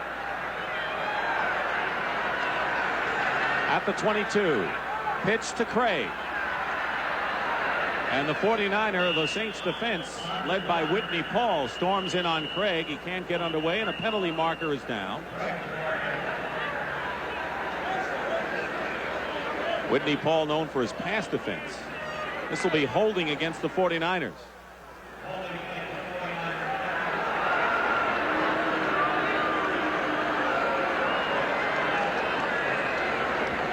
Holding, number 56, offense, still second down. Center Fred Quillen. Still second down. Second and 13. The ball back at the 32-yard line. The Saints lead the 49ers 10-7. They trail 7-0.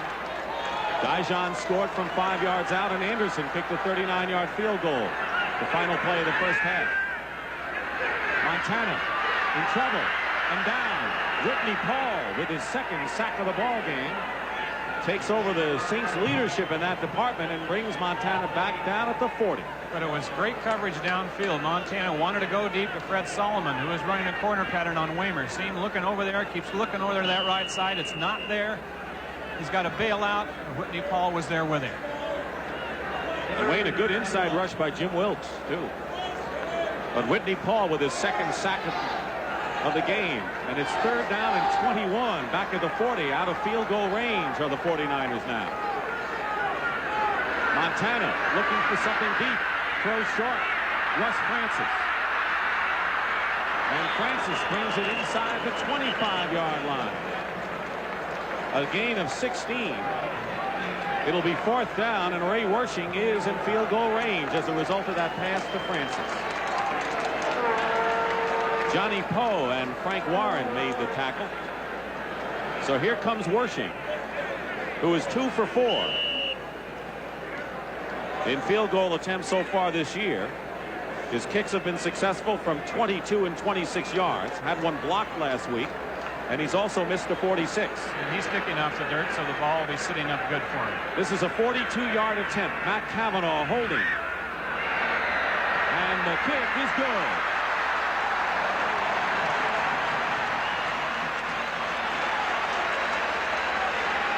Ray Wershing had missed 6 of his last 7 kicks beyond 40 till he made good here, and he was so pleased on that.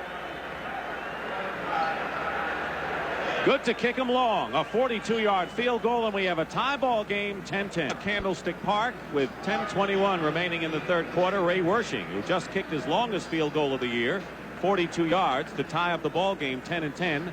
Eric Martin is on the left, and Tyrone Anthony is on your right with a white shirted Saints as Wershing kicks off. And it's going to be Anthony on the run at the 12. But nowhere to run as he dove forward, just trying to protect the ball. Tell me about that one, Wayne. I was just looking at you with a quizzical expression. I'll guarantee you, I think what happened is he misjudged at number 1, and then when he had to make a dive for it, he may have knocked the wind out of himself and couldn't get up if he had to. Well, next Sunday, it all begins with the NFL today. The 49ers travel to Philadelphia, plays in New Orleans, and Minnesota faces the Rams. 1st and 10 at the 13. Wayne Wilson, the running back. And Dave Wilson hits Eric Martin, the rookie, to the 25 and a first down. Slant pattern and the tackle by Ronnie Lott, good for 12. Eric Martin was a pretty nice kid, we thought yesterday when we talked to him, huh? Yeah, he's a very self-confident guy. He doesn't lack any of that, does he? No, he was surprised that he wasn't taken as high as he was in the draft. He was in the 7th round. I asked him, I said, after all the catches that you caught, after all the passes you caught in college, were you surprised? He said, well, he said, I was upset because it upset me financially. Sure did. 1st and 10 at the 25, and Goodlow is in motion. Wayne Wilson hit once. Dwayne Board made sure he wouldn't get by that first tackler. Manu Tuiasosopo made first contact, and Dwayne Board filled in a hurry. Now Fred Dean and Gary Johnson come in the ball game, and so the ongoing story of the 33-year-old veteran who does not have any sacks yet this year, and as Wayne mentioned earlier, has really been concerned about his play and lack of getting to the quarterback. Had a long talk with Bill Walsh, and Bill wanted him to do some more conditioning, sprints after practice and things like that. 2nd and 9. Wilson gets it away to Wayne Wilson. Good second effort. Stopped finally at the 32-yard line, and Joel Hilgenberg almost went after a 49er. There is Hilgenberg, 2nd year out of Iowa, from the great Hilgenberg football family. Well, I like to see that offensive lineman. Well, let's listen. It'll be against the Saints. He was just down there protecting his ball carrier. Didn't look like Wayne Wilson needed much protection the way he was bouncing off defenders. He decked Ronnie Lott, which you don't see too often. Holding against New Orleans with 9:01 to go. Third quarter. Illegal use of hands. Number 64. Offense. Still 2nd down. That's Dave Lafari. Still 2nd down.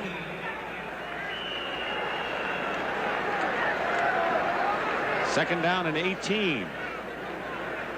Guido Merkins, number 19, as they flash in the signs. As Wayne mentioned, King Hill calls the signals from upstairs, sends it down. Time remaining in the third quarter. 2nd down and 18, back at the 17 for New Orleans. 10-10 to score. Flag down. Wilson, Wayne. And it's Mike Walter. But the flag might have been against San Francisco, Wayne, on the left side. I'm sure it was. They had a safety blitz on that time, and someone jumped to the left. That'll nullify an aggressive play by Michael Walter and a loss, or what would have been a loss. Instead, it'll be 2nd down and 13. Michael Walter, along with Todd Shell, 2 new starters in the San Francisco defensive lineup this year. Offside, number 72. Defense, still 2nd down. Jeff Stover.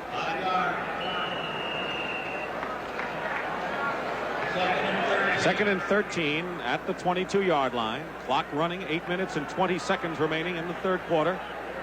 49ers and the Saints struggle in a 10-10 ball game here.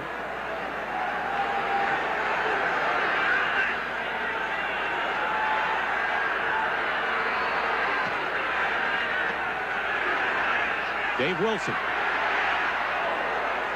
going for Hobie Brenner, who makes a fine catch. He had to go high against several 49er defenders, Dwight Hicks and Ricky Ellison, and Hobie Brenner with an 18-yard gain. I told you in the first quarter he's like a rebounder in the NBA down there, Dick. The way he uses his body. Look at him shield Hicks away from the ball. He's a master at that. 76, Dwayne Board, bottom of the screen, takes an inside rush. And Dex Wilson. But Wilson hung in there against that rush. And now Hobie Brenner, with a big play, has caught 4 passes for 57 yards. First and 10 at the 40 for the Saints. 7:15 remaining in the third. Wayne Wilson piled up, gets a yard, maybe 2 on the play. Ricky Ellison and a few others.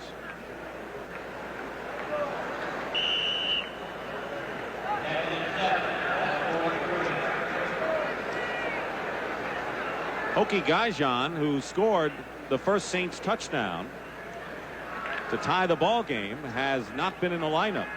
Has a thigh injury, and he may get back. That's the word we got.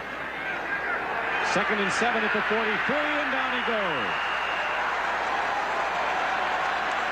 Todd Shell, Michael Walter, both in on it. 49ers blitzing a lot here this afternoon. 99 is Walter, 90 is Shell. Tuiasa Sopo with penetration, and Wilson really didn't even have time to look downfield to see what was open. 49ers went into the game tied with the New York Giants with 16 quarterback sacks to lead the NFL. And of course that was their first of the day. Tells you what the 49er Saints offensive line has done. Third down and 18 at the 33 out of the shotgun. Wilson dumps it off to Wayne Wilson. Hilgenberg blocking, and Wilson is stopped at the 38-yard line, about 11 or 12 yards shy of a first down, and Carlton Williamson making the tackle. Wayne Wilson or Dave Wilson with a few complaints, maybe with some hard hitting by the 49ers. In any event, it'll be fourth down, and Dana McLemore will go back in single safety, and Brian Hansen will kick it away for the Saints.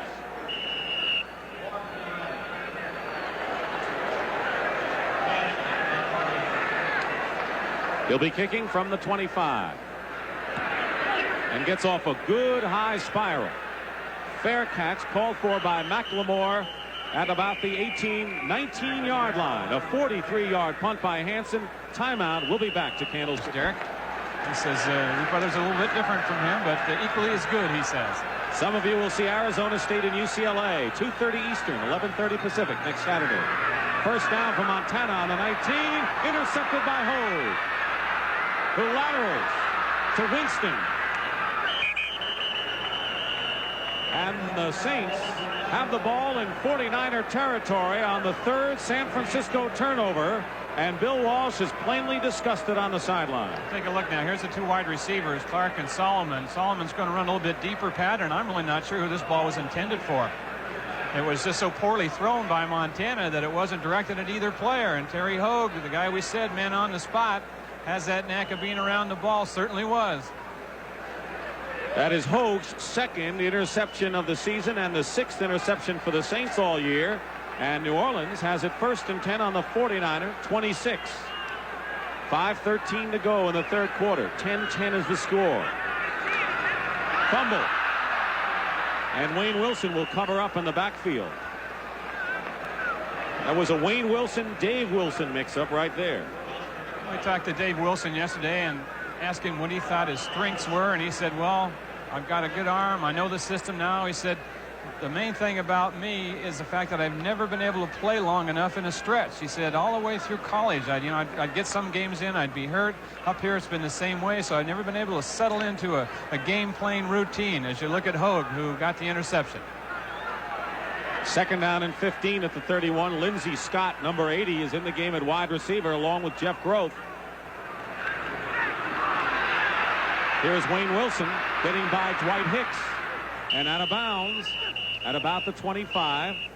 Eric Wright defending on the play, and he carried it up to the 23-yard line. Good run by Wayne Wilson.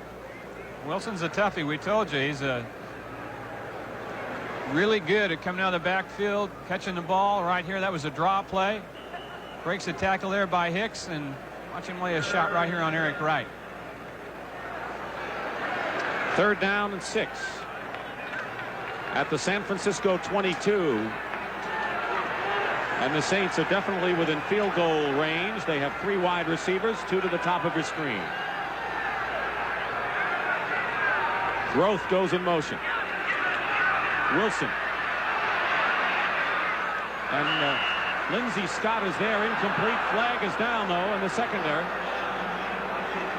Incomplete to the former number 1 draft pick Lindsey Scott, who has been a disappointment. Dana McLemore defending. And this will be against the Saints.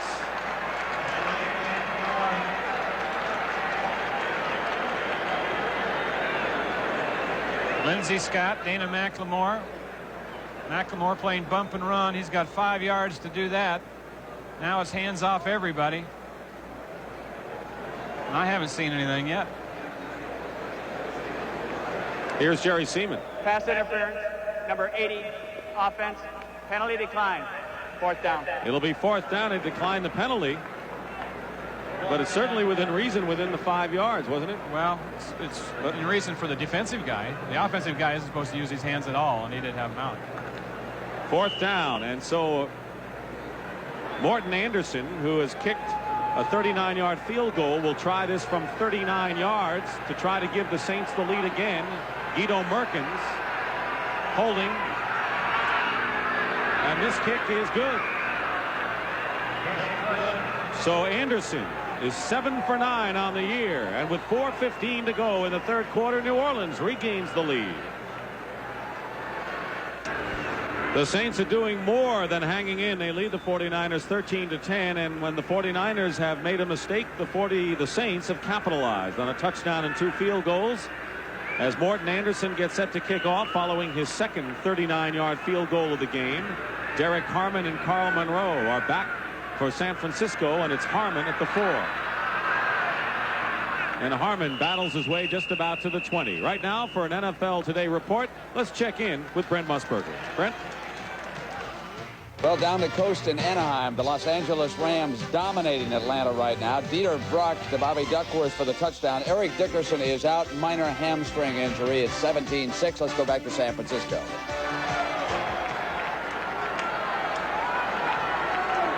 Eric Dickerson out with a slight hamstring pull in that ball game, but the Rams lead. They're undefeated just as the Bears are. 1st and 10 at the 20-yard line. Dwight Clark for 8 yards. Joe Montana. Johnny Poe defending on the play. Let's check some final scores today. Dallas a winner over Houston. Giants over Philadelphia in overtime. The Raiders beat New England, coming back from their loss to the 49ers. Minnesota beat Buffalo. 2nd down and 2 at the 29. 3.5 minutes to go in the 3rd quarter. Wendell Tyler, 1st down to about the 33-yard line. Kansas City sends the Seattle Seahawks to their 2nd straight loss. And Detroit, coming back from defeat, wins their 3rd game, beating Tampa Bay. Chicago, undefeated, sends the Redskins to their 3rd loss in 4 games. Jim McMahon threw for 3 touchdown passes in that one and then caught one from Walter Payton.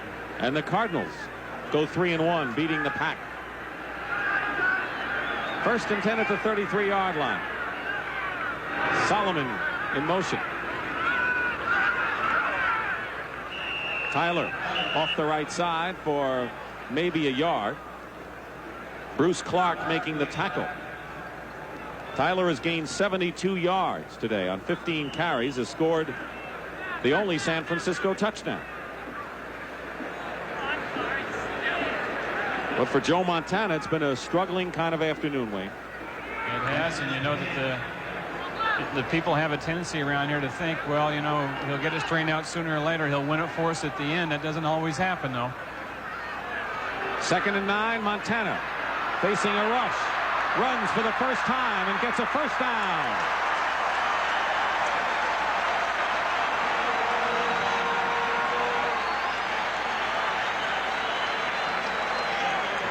It's his dimension right there. He looks downfield. Wilkes is getting a good push up the middle, so he takes off, and he's more apt to run when he's coming out to the left side than he is going right. And he picks up plenty for the first down. The old saying on Montana is that when the play starts to break down, it's just starting.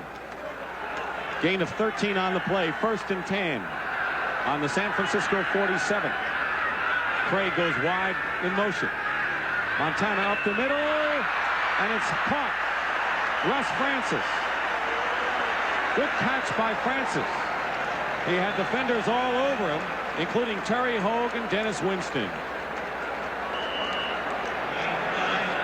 Let's see if we can pick it up. There's Francis going over the middle, and he'll be in a battle with this ball with Dirt Winston, number 56, but Francis wins the juggling act.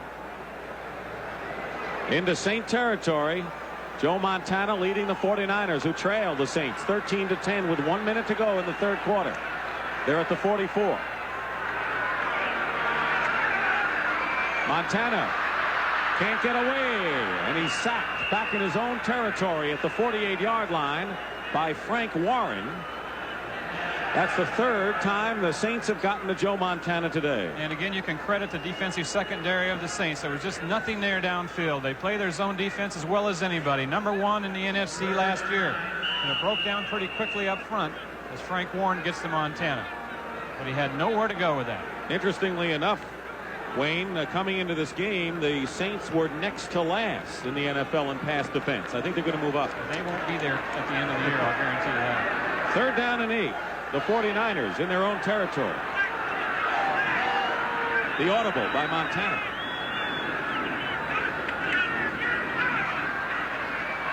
And Montana flushed away from the pocket. Gets it out to Solomon. And Solomon is stopped. And the Saints defense holds once again. A penalty marker is down. And maybe a personal foul. Dave Weimer on the near sideline.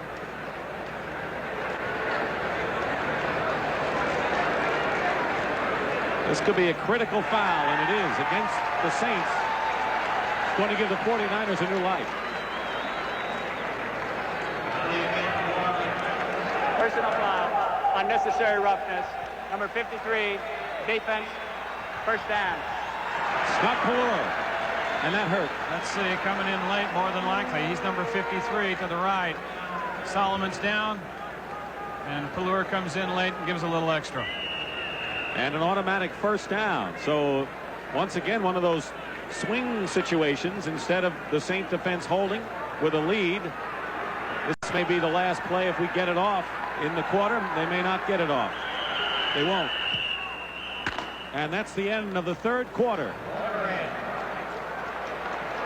With the score, New Orleans 13, San Francisco 10. Stockton starting the 4th quarter here at Candlestick Park with the Saints and Bum Phillips leading Bill Walsh and the 49ers 13-10 in a game in which the Saints have capitalized on all 3 San Francisco turnovers and have scored. I think we're getting at the point of the ball game where the San Francisco 49ers cannot afford any mistakes, any turnovers, any mental errors out there, because if they do, they're going to hand this ball game to New Orleans, who might just take it anyway.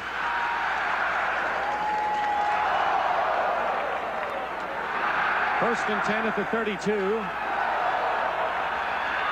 So the personal foul by Scott Pallura setting up this situation. And it's Roger Craig cutting inside, fighting his way to the 24-yard line. The Rams leading the Falcons in the 4th quarter. We saw Dieter Brock with a touchdown pass. Denver over Miami. Close game. Cleveland. Look at that turnaround. Dan Fouts is out 3 to 6 weeks with a knee injury. Bad news, of course, for the Chargers. Gary Danielson at Cleveland, I think, the league's most underrated quarterback. The Jets lead Indianapolis. Pat Leahy, 4 field goals today for the Jets. 2nd and 3 at the 25. Montana hits Clark. First down inside the 15. Glenn Red and Dave Waymer make the tackle. A gain of 11 yards to the man Montana likes to go to the best. Watch what he does here now. He'll just go down there against the zone, take a block. He gets his release. Now look at him. He pivoted inside. He's not supposed to be there. He's moving some more. He couldn't get outside, so he pivoted in. He's the best in the league at that, finding a hole in his zone, and Montana just seems to have radar picking him up. Clark and Montana perhaps are the best example of body language anytime, but when you have broken plays especially. They click there. 1st and 10 at the 14. Tyler to the 5, still going. Stopped short of the goal line by a yard. Waymer on the tackle. Great blocking out in front of this one now. John Ayers, number 68, the off guard pulls. Bubba Paris is over. Roger Craig with the lead block, but look at Ayers through the hole in front of Tyler, and you got to be quick as a guard to do that.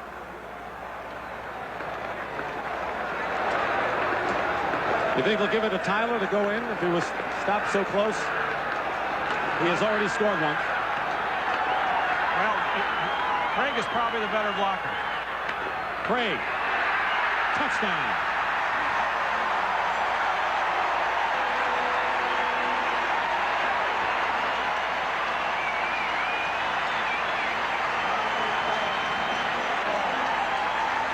That is the 7th touchdown of the season for Roger Craig. A dive over off a counter step. Wendell Tyler leads it on in, and he does a pretty good job too, but Craig really didn't need much. Everybody's grabbing grass, and he was just over the top of everyone. Roger Craig did not score his first touchdown rushing until midseason last year. He now has 4. Ray Wershing with Kavanaugh holding makes good on the conversion. And with the score, San Francisco 16, New Orleans 13, we have a penalty marker down. 49ers holding.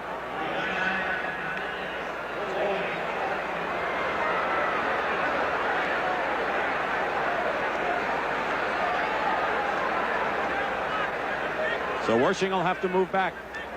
Holding, number 53. Kicking team, re-kick, 10-yard penalty. Milt McCall. So the score remains 16-13. And Wershing will try a 30-yard kick with Kavanaugh holding now.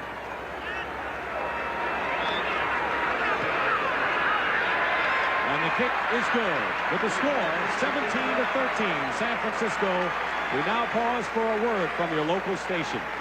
It started out as an overcast afternoon. The lights were on, and they still are, but the sun has shone most of the afternoon. The sky is blue, and the 49ers lead 17-13. Tyrone Anthony receiving the kickoff at the 5.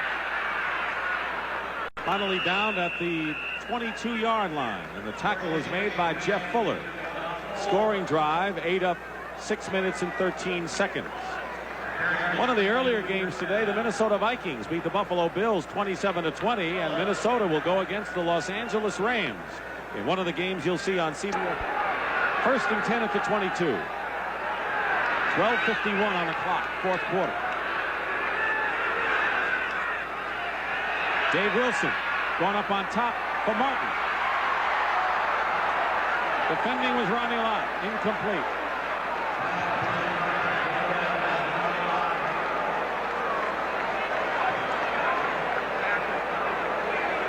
Let's watch the rush and the way it's picked up by the New Orleans offensive line. A good job for Wilson. Tuiasa Sopo comes around late. Caused Wilson to lean away a little bit when he threw, but he had the ball down there in pretty good shape. 49er defense, the keynote to the victory over the Raiders last week. 2nd and 10. Tyrone Anthony along with Wayne Wilson in the backfield. Anthony is in the slot. Wilson overthrows Goodlow. Eric Wright covering on the play, and it's 3rd and 10. And Fred Dean trying to get in sync as a pass rusher, had his best charge on Dave Wilson today. It looked like they had a stun on, and he came from the outside, and they're just as they released the ball. You know, Bill Walsh questioned his conditioning. You know, here's a guy 235 pounds playing against 280-pound guys. He doesn't lift weights. He had him out after practice and told him probably the best thing you can do is run after practice, get your legs in real good shape. He says, and don't worry about things. 3rd and 10 now.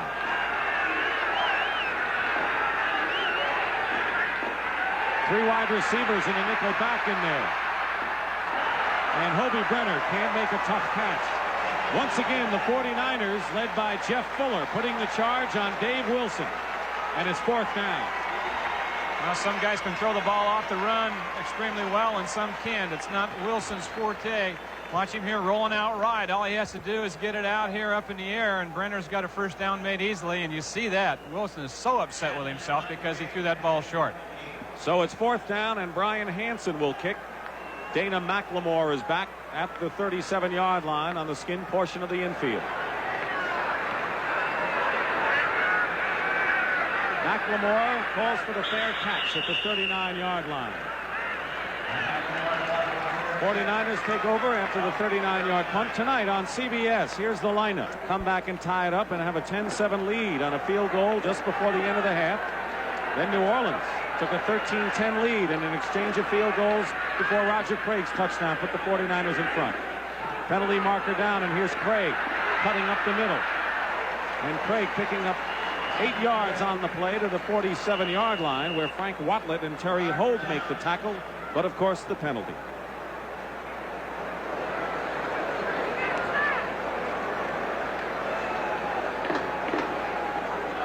It'll be against the 49ers. And Wayne, was that out of that new formation, that double east formation? It was the one they call the double east. Look at over here. 2 tight ends. There comes Bill Ring in motion. Now you have blockers out. That makes going to be 3 over here at the point of attack. Number 81, offense. 2 men were moving. They didn't set prior to the snap. Still first down. You heard it. You have to be set a second. Russ Francis, in that little nudge he gave, got back down and wasn't set a second. Ring was in motion, and that was what they called. First down and 15 back at the 34. 17-13 San Francisco. Tyler, no gain. And now Ricky Jackson and John Frank, the tight end, waving at each other. Well-matched pair, I'd say, right there. John Frank, the bulldog type, and Ricky Jackson, who can play on anybody's team. Remember last year the scene of John Frank grappling with Lawrence Taylor of the Giants in the playoff game. He made the All-Madden team for that play. That's right. He'll deal with Ricky Jackson and Lawrence Taylor. He'll deal with the best. 2nd and 14. Montana trying to get away, and he can't. And Bruce Clark comes up with a sack. That's the 4th sack of the game for the Saints, and here's their Pro Bowler who did the job on that play. Look at Montana. See, disheveled. That was really, you really can't blame the sack on the offensive line. Montana's back there. There's nothing downfield. Now he's got to break out of there. And Clark gets off Fonhorse block. And I tell you, he stuffs Montana down on that infield. 3rd down, 17, and the defense of the Saints playing an outstanding game today. 3rd and 17. Montana dumps it off to Craig. And Craig can carry it only to the 43-yard line, where it'll be 4th down and 5. Ricky Jackson and the nickelback. Brett Maxey, the free agent from Texas Southern, make the stop. Gain of 12, but it'll be 4th down, and Max Runniger, former Eagle, will come in to punt for the 49ers. He'll send Eric Martin back. Martin has the ability to break it. Leading the NFL in kickoff returns coming into this week, over 30 yards a return. Sort of a line drive kick, and Martin will get a return on the 15.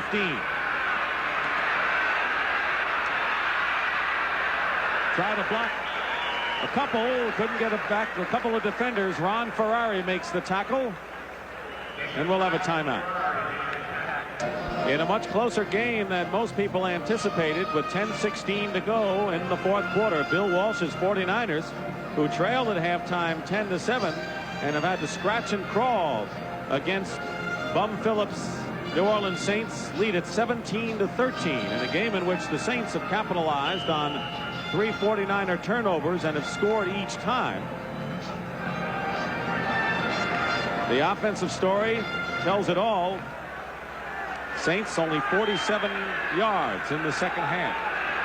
1st and 10 at the 17.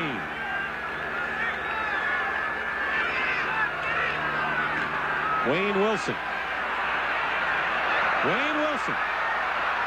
Wayne Wilson. To the 45 of San Francisco, where Ronnie Lott knocked him out of bounds, and a gain of 38 yards. And a key block by Petey Perreault, the left guard, one of the new signees this week. They got the shot right there on Todd Shell. Wilson cut in behind it. Ellison reached out and couldn't get him, and it's a foot race, and Ronnie Lott has the angle and drives him out of bounds. That's the longest run from scrimmage for the Saints this year, 38 yards. And Wayne Wilson has all of a sudden give the Saints 1st and 10 at the San Francisco 45. In motion is Eric Martin. Here's Wayne Wilson on a draw play. Gets maybe 2 or 3. Dwayne Board making the tackle for the 49ers. The Saints have played a terrific game defensively, but I think the heroes for them today, Wayne Walker, has to be that offensive line. 3 new faces in the middle with 3 reliable men out, and they have protected Wayne Wilson and have opened up some good holes. This team has shown great character. You could throw up your hands and, like Bum said, say luck's against us and those kinds of things, but they've hung in and played a great game here this afternoon. They protected Dave Wilson, the quarterback. They've opened up some holes for the running back Wayne. 2nd down and 8 at the 43. Dave Wilson hits his man Goodlow, and he's in for the touchdown. What a throw, Dick. On a wire into Goodlow behind Ronnie Lott. A 43-yard touchdown pass, beating Ronnie Lott. Eugene Goodlow with his first touchdown reception of the year, and the Saints have come back to take the lead again. Watch Wilson. He doesn't look anywhere else. I think he thought he knew he was going to get single coverage over there with Lott on Goodlow. He did not look anywhere else and went there right away and put it right on the shelf. That was a great throw. A line drive throw. And now Morton Anderson with Guido Merkins holding.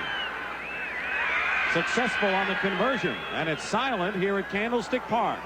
9 minutes and 22 seconds remain now, and the Saints on a 38-yard run by Wayne Wilson, setting up a 43-yard touchdown pass from Dave Wilson to Eugene Goodlow, and that's Dave Wilson's reaction. The first touchdown pass of the ball game, and it's 20-17 in favor of the Saints. And once again, Wayne, the 49ers against a divisional opponent playing at home at Candlestick Park, are proving to be quite an enigma. No question. We thought that, and I know that they felt that they discovered themselves in the game last week against the Raiders. Wanted to guard against the letdown. Probably figured there would be, but thought they had enough overall ability, and as we talked about, their standard of play to hold off New Orleans, but New Orleans has always played them tough. I know I've said that 3 or 4 times in the contest, but they always do. I think people believe it. They didn't before. 9:22 showing, and so Bill Walsh's 49ers are going to have to scratch and fight to win this one. Eugene Goodlow, remember, he caught 100 passes to lead the Canadian League in 1981, and now Morton Anderson will be kicking off. Derek Harmon on the left, and this is Carl Monroe at the goal line returning. And Monroe is hit hard at the 15-yard line. Brett Maxey making the tackle. So you can see how contagious that big touchdown was to the New Orleans special teams on that kickoff. Plenty of time left. 9 minutes and 11 seconds. A lot of things can happen in this ball game both ways. And the crowd squarely behind the 49ers now, who start this series from their worst field position, the 16.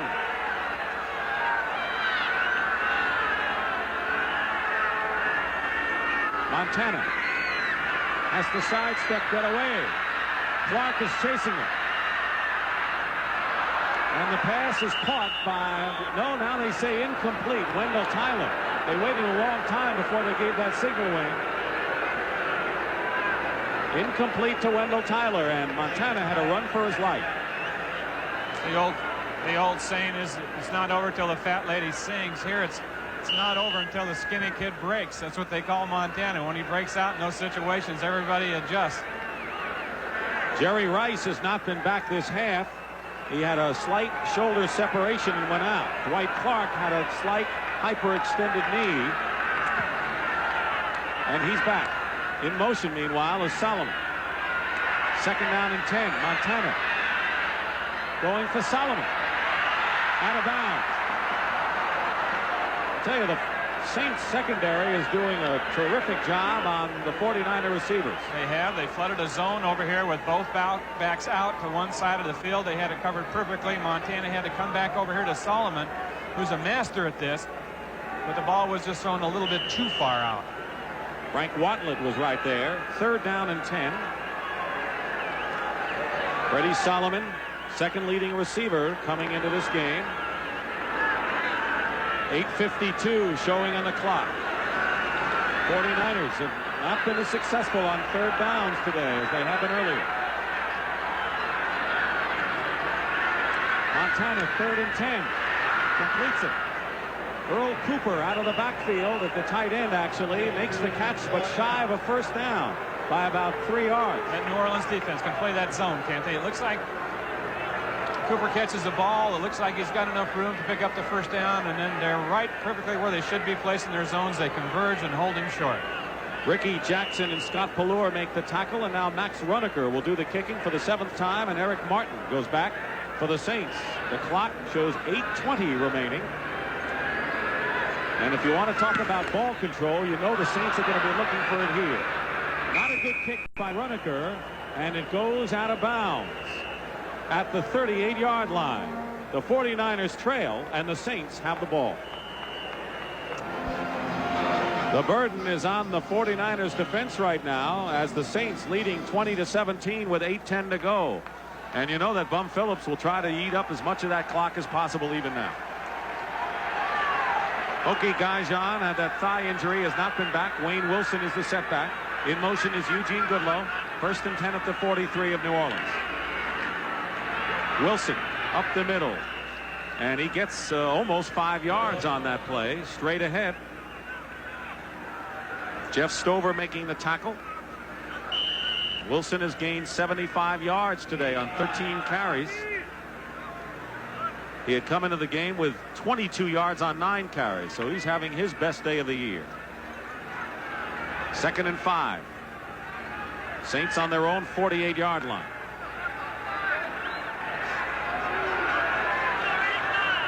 And the 49ers know it'll be ball control as well as anyone. Wayne Wilson again crosses midfield and gets into 49er territory. It'll be third and about 2.5. Ricky Ellison and once again Jeff Stover in on the play. This is a real decision kind of down with about 2.5 yards ago. Dick, as you said, the 49ers got to decide where they want to send in their pass rush people, and New Orleans has to decide what they want to do, because they can go either way. They think it's going to be a throw because Fred Dean is back in there for the 49ers, so they're thinking pass anyway. So is Gary Johnson. The two go hand in hand. So the nickel package in for San Francisco. Third and a long 2. Roth goes in motion. And the pitch to Wilson. Wilson's got room and a first down and more. Looking pass and got run. Dwight Hicks making the play, and a good block by Dave LaFari up front. He popped out immediately. Toss to the left now. Johnson on an inside rush, and so is Fred Dean. They both caught in, and Todd Shell, number 90, was also caught inside as Wilson got around the corner.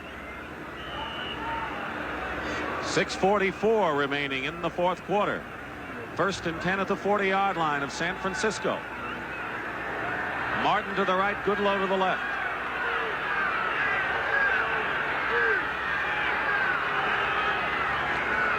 And Wilson will throw on first down. and overthrow it. Smart move. Penalty marker down, though, in the secondary. Kobe Brenner was the intended receiver. Keena Turner defending. And Brenner just wasn't open, and Dave Wilson had to throw it away.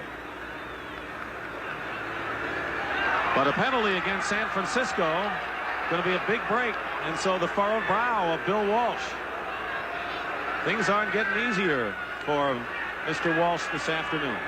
Illegal contact, number 21, defense, first down. Eric Wright, and an automatic first down for the Saints with 6:39 showing.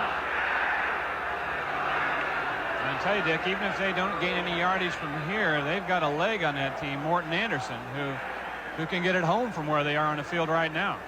He's kicked 2 this year, 1 from 50, 1 from 55 among his 7 for 9. The ball now at the San Francisco 35, 1st and 10. 3 tight ends in there. Wilson dives for a couple. Almost lost it. Looked like he didn't quite have it in his possession when he went over the line, but he held on to it, and it's 2nd down. I think he did the smart thing and didn't try to break and search for a hole because he didn't have control of the ball. I think that's why he made the dive. Look at it, it's down right there. You see it. And so he said the main thing I better do is get control and not worry about picking up any yards. You don't normally dive on first down. 2nd down and 8. He actually got 2 yards on that play at the San Francisco 33. 4th quarter, 5:58 to go. The Saints lead. Wilson bobbled it again, but gets away and picks up another couple of yards. Carlton Williamson forces in from the secondary. So Wilson almost fumbled twice, but the key word is almost. Carlton Williamson is number 27. You'll see him make this play. Ronnie Lott gets penetration. Turns it inside right there. He misses the tackle. Wilson keeps going, and then Williamson seals it. 3rd down and 6, and a big down coming up now with 5:23 to go. 3 wide receivers, Goodlow, Groth, and Martin. At the 36.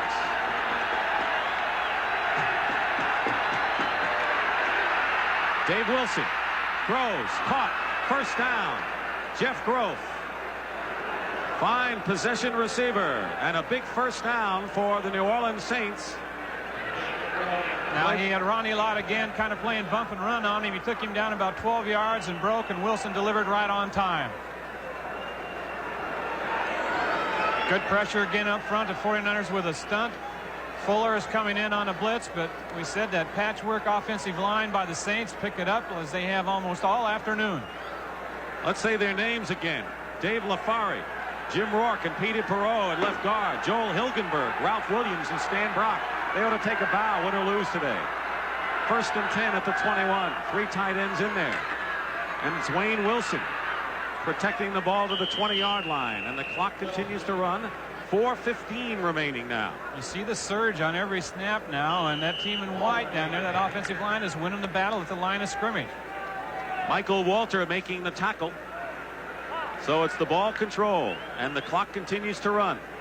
The last time the Saints beat the 49ers was in 1982 in the strike-shortened year right here at Candlestick Park. Other than that, 8 out of the last 9 have belonged in San Francisco's column. 2nd and 7 at the 20. Again, Wayne Wilson. And Wilson gets to the 17-yard line. Gain of 3. It'll be 3rd and 4. But that clock continues to run. Manu Tuiasosopo and Ricky Ellison make the stop. Each side still with 3 timeouts remaining. The Saints are rushing better today than they have coming into this game. And who would have expected that? Morton Anderson, for him, he's well within his range for 3. The 49ers almost have to take a chance defensively here, Dick. They almost have to blitz a safety or 2 and try to make a big play. 3rd and 3 at the 17. Here they come. Dave Wilson going for it all, and it's intercepted by Eric Wright.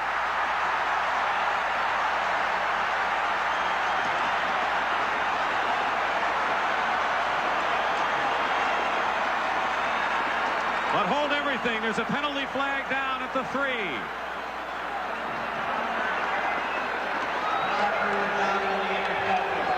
We had 30-second delay prior to the snap.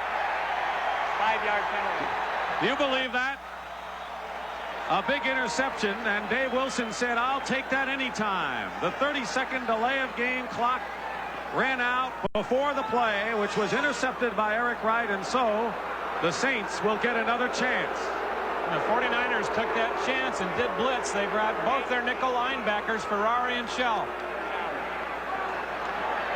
And if you want to talk about letting the air out of the balloon for the 49ers, that kind of call will do it. Eric Wright with a great interception on the pass intended for Goodlow. So it'll be 3rd down and 8 at the 22. And Morton Anderson still exercising that leg on the sideline. Look for a draw or screen here if I were playing defense. After I saw the blitz the last time at quarterback, you might want to go with a play that's a little bit safer than dropping back there and taking a chance. Dave Wilson apparently can't hear the signal. Jerry Seaman is over at the 49ers sideline, Wayne.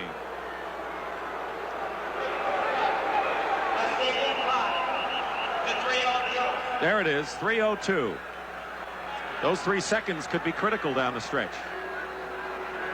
What an unusual turn of events here at Candlestick Park, following the 49ers thumping of the Raiders last week and the Saints getting off to an 0-2 start. But the Saints have played the 49ers as well as they've ever played them and lead 20-17 with 3:02 remaining.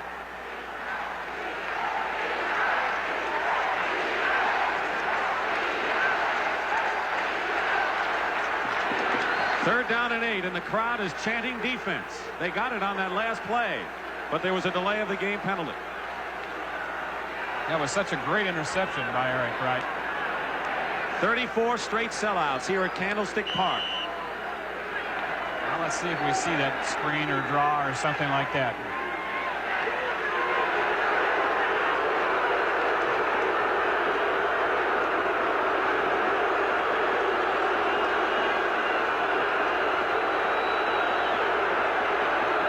In motion is Grove. He caught the big 3rd down catch before. Wilson going for Wayne Wilson. Incomplete. And it was Dwight Hicks defending on the play. 4th down. Would have been a great catch, but it was there. The ball was there. Wayne Wilson on Dwight Hicks. And Wilson, Dave Wilson I'm talking about, made another great throw here. Look at him picking up there for him. And he moves around. He slides around in the pocket and gets some extra time there. Gets away from the hands and the arms. And check this out. Look at that. Would have been a great catch. So now Morton Anderson with a 38-yard attempt. Holding is Guido Merkins. Anderson has kicked 2 from 39. And the kick is no good.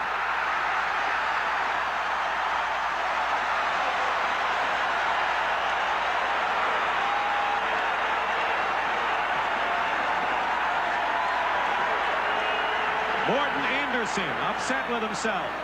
Could have given the Saints a 6-point lead. And now with 2:53 remaining in the 4th quarter, the 49ers need a field goal to tie. A touchdown would win. Here it is again. You could tell he didn't hit it good because he didn't have his thrust. I don't think anyone got a hand on it. He just pushed it a little bit. And the 49ers will breathe a little bit easier, but they have a long way to go. The reaction from Morton Anderson, who had kicked 2 from 39. Looked like he fell down there. You know what? It's the dirt. It was the dirt. He slipped on the dirt. That's why he really didn't get that thrust into the ball. His feet gave away on him a little bit. As you know, it's very hard down on that dirt. The ball will sit up. Coming in from the side, there's so much torque coming in from a soccer-style kicker that's what caused it. It's like concrete. 1st and 10, 49ers on the 21-yard line. 2:52 to go, and Montana is decked by Ricky Jackson. The Lawrence Taylor of the South with a big defensive play of the game, and maybe the biggest. 5 sacks for the Saints today. They knew they had to pay special attention to him. They put Randy Cross, the guard, out on him, number 51. And look at this. Jackson gets on the corner of him and right on top of Montana. Second down and 22 from the goal line. Montana was hit by Jim Wilkes as he threw that ball out, intended for Freddie Solomon. I've always loved this defense. I've always loved New Orleans defense. You know, when you see them play, you're going to see people that run around and hit people and hustle and don't quit and don't give up. And what an indication this has been. And there you see the effects on Joe Montana with 2:41 to go. It'll be third down, and the 49ers have called a timeout. They have 2 remaining, but the pressure has been put on by the New Orleans defense. Can happen. Bartkowski goes up high in a crowd to the left side. And it's caught by White Shoes Johnson. Touchdown.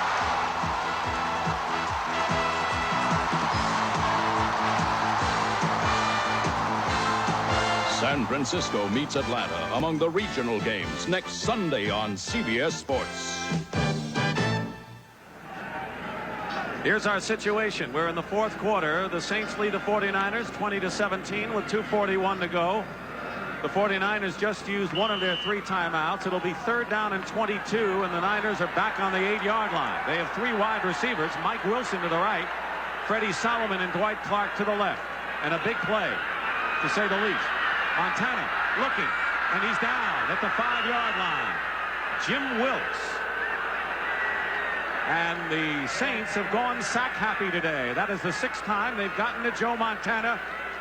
And a big game for the Saints defense. You know, the 49ers system is based on timing and progression. Montana sets up, and there's supposed to be a receiver in a certain area. He's not there because they're getting bumped around by the New Orleans defensive backs, or they're covered. And that causes those sacks. Fourth down, and Max Runeker will punt with 2:26 to go. If he gets it off to the side and takes a 49er roll just about close to midfield. I think it went out of bounds at the 47-yard line. And that is where the Saints will take over in San Francisco territory and leading 20-17. Quickly some scores. Fourth quarter, Miami leading Denver 30-23. Cleveland over San Diego, a final score and a big win for the Browns. And the Jets leading Indianapolis Colts 25-20 in the fourth quarter. First and 10 for the Saints on the San Francisco 47. You're going to see it. You've got to know that New Orleans has got to be conservative at this point, and San Francisco has to take some chances. Now, play can be stopped after each down with 2 timeouts and a 2-minute whistle for the 49ers viewpoint. Larry Hardy in motion. Wilson. Maybe a yard, and that's all. And the 49ers call another timeout. Ricky Ellison makes the stop. And San Francisco has 1 more timeout remaining. Well, they won't have to use it right away because the 2-minute signal will stop it the next time. The Rams in the fourth quarter, going for their 4th in a row, coming off that big win at Seattle on Monday night, leading Atlanta 17-6. And next week, the 49ers will travel to Atlanta of San Francisco 45.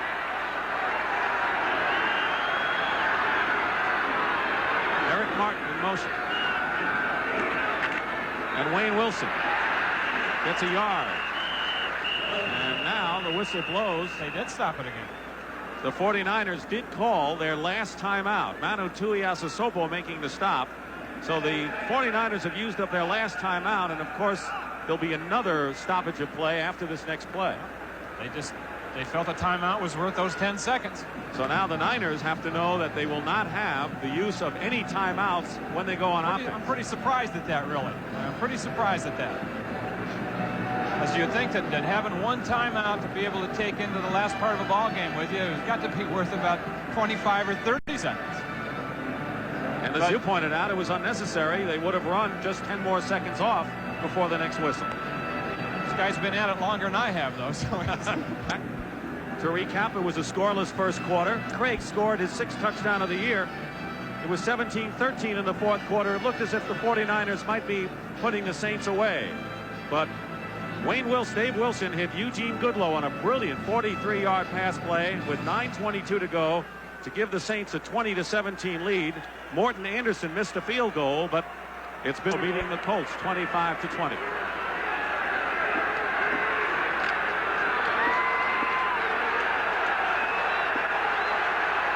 Third down and 8 at the 45.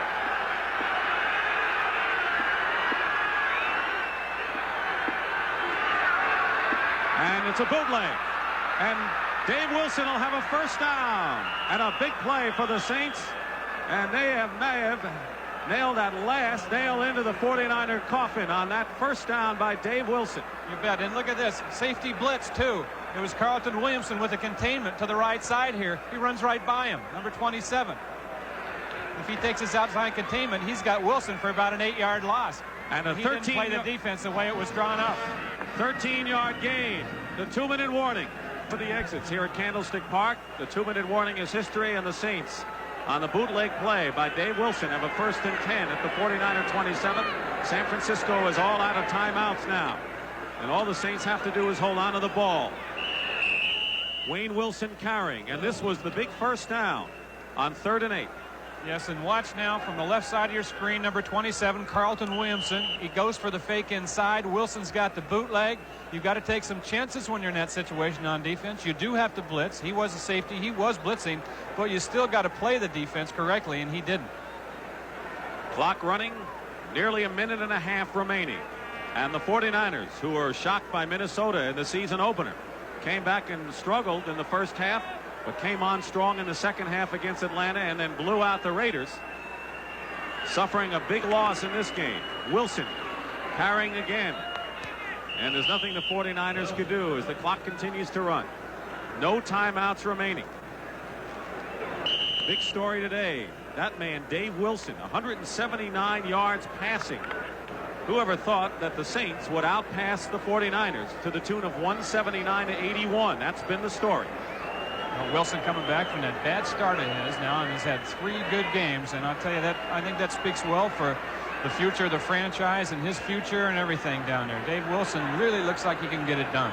He was rock bottom after that first game, and he's the NFC Offensive Player of the Week last week, and he threw that bullet pass to Eugene Goodlow to put the Saints ahead for good. Delay of game, number 8. Delay of game called by the Saints, and right now a chance to thank some people here. We'll thank more people after this play.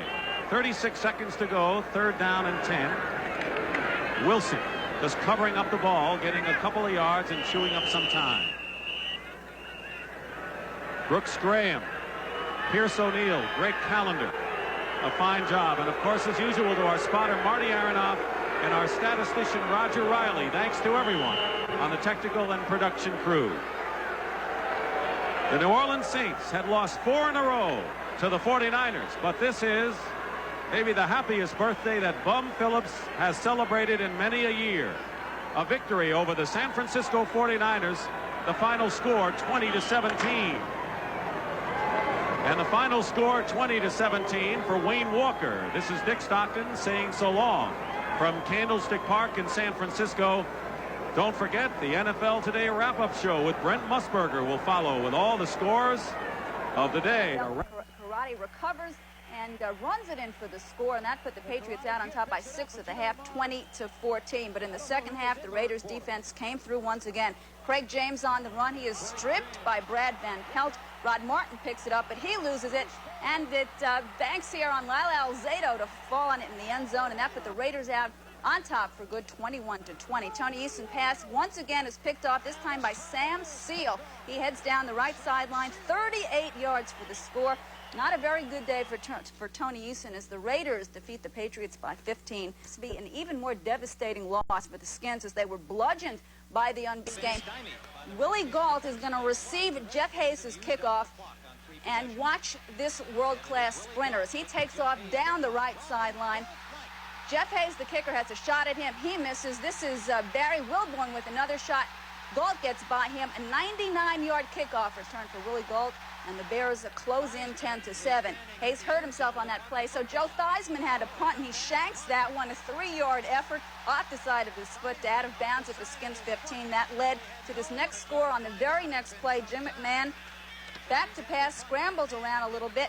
He hits Dennis McKinnon on the post pattern for the score, and the Bears take the lead for good, 14-10. Let's say late second quarter, 21-10 Bears. McMahon hands off to Peyton. Peyton ready to throw. Looks and finds who? Jim McMahon in the end zone for the touchdown. Walter Payton has thrown 9 passes in his career. 8 of them have gone for touchdowns as the Bears. 16 points, but the New Orleans Saints make it 2 in a row. And happy birthday, Bum Phillips, as New Orleans defeats San Francisco. The final from Candlestick is 20-17. Dave Wilson, the touchdown pass to Eugene Goodlow, and of course Morton Anderson, the left footer, kicking the field goals in that game, the deciding factor. So next week it's going to be the 49ers and the Bears are a lot of fun to watch. And 49ers obviously with a few problems right now. No problems at all for the St. Louis Cardinals. They erupted for 20 here. Earl Farrell gets outside and away from safety Tom Flynn, takes it in. 12-yard touchdown, 7-0 Cardinals. With number 12 Dickey on the sidelines, the Packers had all sorts of problems. From the shotgun, the ball is snapped over the head of quarterback Randy Wright. Get it out of the end zone. It's a safety anyway. 9-0 Cardinals. Third quarter, Cards blew it wide open. Score 19-0. Neil Lomax to stump Mitchell across the middle. And the stumper turns upfield 39 yards, 26-0 Cards, 33-7 at the end of 3. Dickey finally replaced Wright. I don't know whether Wright asked to be taken out or not. Dickey finds James Lofton in the end zone, the first of 3 touchdown passes, 33-14 Cardinals. But the Cards answer one more time. Off the pump fake, Lomax hits a wide-open Roy Green. 37 yards in the TD, 3 on the day for Lomax, 43-21 Cards at that time, and they win it 43-28 the final as St. Louis just cruising along now. They are 3-1. And when Roger and I return, and the Eagles, stay with us.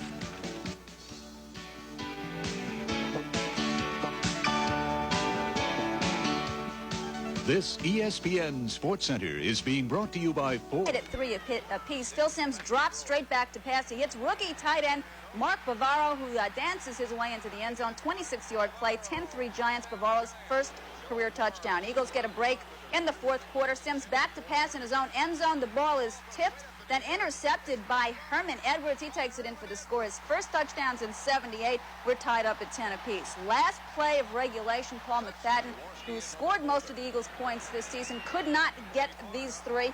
He misses from 42 yards out, and this game goes to overtime. Eagles' first possession of OT. Ron Jaworski in for Randall Cunningham at quarterback. His pass is tipped, picked off by Elvis Patterson, and no one is going to get him. He goes all the way for the score, and the Giants pull this one out. 7-yard touchdown, and that's the way it would stand at halftime. Dallas with a 7-0, 7 yards for the score. A field goal tied it up at 10 apiece. But in the fourth quarter, watch Danny White.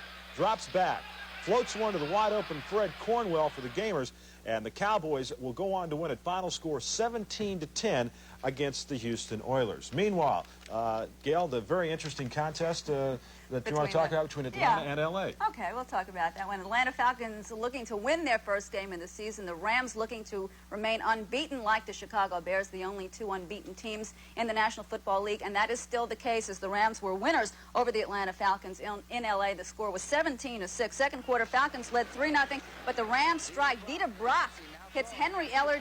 Watch the nice move by Ellard on the sideline. He then streaks upfield 64 yards for the score, and the Rams take the lead 7-3. This ends up being a very low-scoring game. Los Angeles driving, leading 10-6 now in the third quarter from the Falcons 13. Brock hits Bobby Duckworth. Nice catch in the end zone with Bobby Butler all over him. And the Rams hold on to beat the Atlanta Falcons. The final 17. Wayne Wilson. As it was the 62nd birthday for Bum Phillips, the coach of the New Orleans Saints, and he got himself a birthday present. That set up this play. Dave Wilson back, firing a 43-yard shot, going to Gene Goodlow. So New Orleans upsetting the 49ers. 49ers only getting 81 passing yards. I think they're going to do what Namath said. Probably put it in the end zone or throw it away. That's having a lot of confidence in your... That's what he did. Stops the clock for 6 seconds. You'll now see Gary Anderson, and that's got to do a lot for Mark Malone, knowing that Chuck Noll has that kind of confidence in him. It does. You know, Chuck has been high on Mark this whole season and last season, too. It takes a quarterback a little time to develop, get rhythm going. This NFL is not an easy place to play football, and Mark is really only in his second year playing steadily, so he's improving as he goes along. Gary Anderson, who missed from 27 yards in the first quarter. This will be a 29-yard attempt. Bengals doing what they were unable to do last week against San Diego. That is keep the opposition out of the end zone. They hold Pittsburgh to 3, and they maintain the lead. With 2 seconds remaining now in the first half. 3-0 lead in the first quarter, and then the roof fell in. Tony Eason dropping back. He's going to look for Irving Fryer. Instead, he finds Lester Hayes. And Lester Hayes is not a man you want to continue to pick on. They've hurt him the last couple of weeks, but they won't continue to do it. Tough day for Tony Eason. 3 interceptions on the day. He's had 8 for the year already. That's all he had in an entire season a year ago. This time he hands off to Craig James. Now watch, he'll be hit by Brad Van Pelt. The ball is stripped. Rod Martin will get a shot at it, number 53. Reggie McKenzie, number 54. But finally, Lyle Alzado, at the end of this play, big number 77, will get his first NFL touchdown of his long and spectacular career. You wonder, Joe, when everything is going bad for the quarterback, shouldn't they think about getting him out of there and letting him look at it for a while? I think the coaches should think about it. A quarterback should be a great competitor, never wants to come out of the game. But a good coach should recognize the need to take his quarterback out and put in a relief pitcher just as they do in baseball. The Raiders defense got 21 points in the 35-20 victory. Kansas City, and it was a nightmare for Dave Craig. As they came into Kansas City, 4 interceptions for Dave Craig. Deron Cherry got 4 interceptions. That tied an NFL record for individual interceptions for a game, but they just had no respect whatsoever for Craig. Well, they say turnabout is fair play. You know, last year Seattle's defense intercepted 6 passes against Kansas City and returned 4 for touchdowns. So Kansas City figured they had a little payback coming. Even Gail Gilbert, who came in for Craig, was able to find Cherry. An NFL record tied yesterday, Kansas City's 5 interceptions. The Astrodome in Houston, Texas, another quarterback's nightmare. And this time it was against a fired-up Dallas defense. Warren Moon, he put up 4 interceptions. The Cowboys had 12 sacks on the day. And I wonder what he felt like today. Well, the best pass defense there is a good rush. I know Warren probably had a tough time getting out of bed today. Here we see Klingstell with his safety blitz. This Cowboy defense is to be reckoned with. They're much better than last season. 12 sacks, a loss of 82 yards. The Giants getting it on with Philadelphia in Philadelphia. They don't like to go down there and play the Eagles. This one is in overtime. Jaworski has come in for Randall Cunningham, the rookie quarterback that injured his ankle. The ball is deflected by Mike Quick and right into the hands of Elvis Patterson. He gets his convoy into the end zone, and the Giants win over the Eagles the way they have so often lost, 16-10. It's billed as a matchup between the record-setting quarterback Marino against Elway, who was trying to show the world that he belonged in Marino's class. Don Shula donned his sunglasses to remind him of the balmy weather he left behind in Miami, because he faced 8 inches of snow and 29-degree temperatures, not to mention the Broncos last Sunday in Denver. It was so cold that defensive end Kim Bocamper, number 58, gladly provided his body as a blanket for John Elway.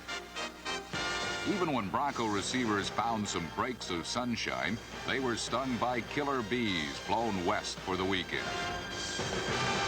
Gene Lang, number 33, still found 10 yards of daylight for the game's first score. But this contest was billed as a classic aerial duel between a quarterback who has returned and one who has arrived.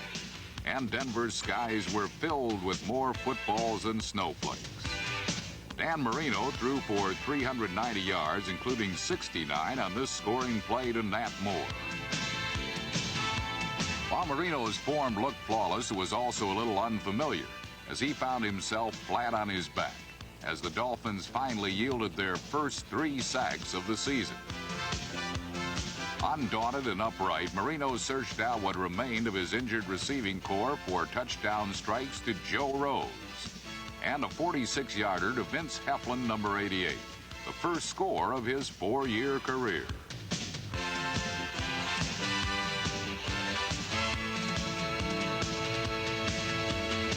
The Dolphins prevailed 30-26 for their first ever win in Denver.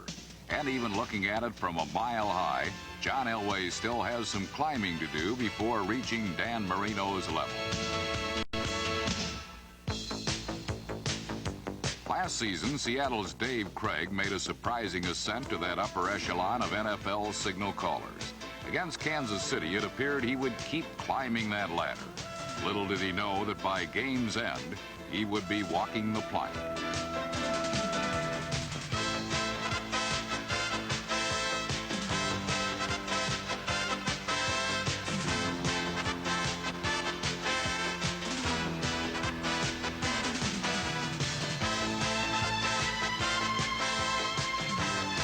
Seahawks actually gained twice as many yards as the Chiefs. But it is quality, not quantity, that counts. And when Kansas City got a hand on Darrell Turner's 35-yard score, it was an omen of what lurked ahead for Seattle.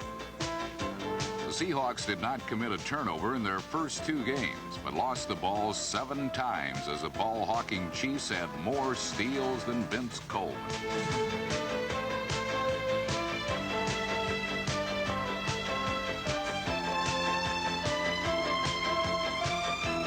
Kansas City intercepted 5 passes, 4 by free safety Deron Cherry, number 20, tying an NFL record.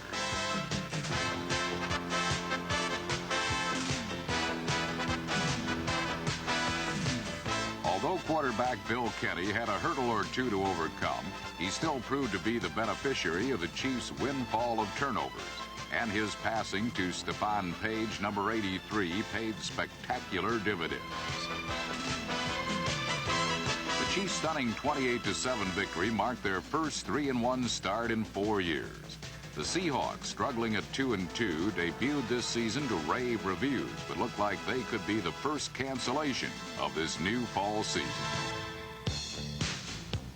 Likewise, the rival Raiders filed into Foxborough needing a win to snap a 2-game losing streak or face a possible exit from contention in the AFC West. Los Angeles emulated the Chiefs in their methods of stealing a football game. Lester Hayes' 27-yard interception return came on Tony Eason's second pass of the game. But the quarterback bounced right back, connecting with Irving Pryor, number 80, on a 40-yard scoring play.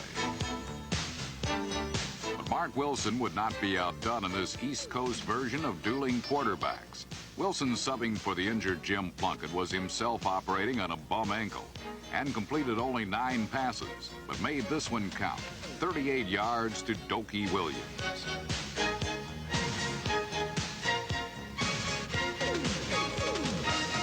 The Raiders took a short-lived lead, for in this roller coaster game, more peaks, valleys, and follies remain.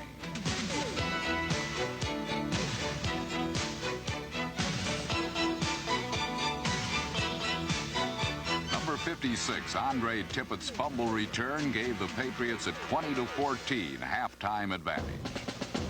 The Raiders had lost their quarterback, lost the lead, but never lost their cool. The Raider defense heated up and answered the distress call.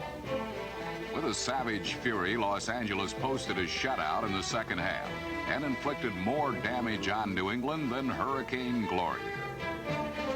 Indeed, once number 91, Brad Van Pelt, stormed in and stripped the ball, it was just a matter of which Raider would come to the rescue first.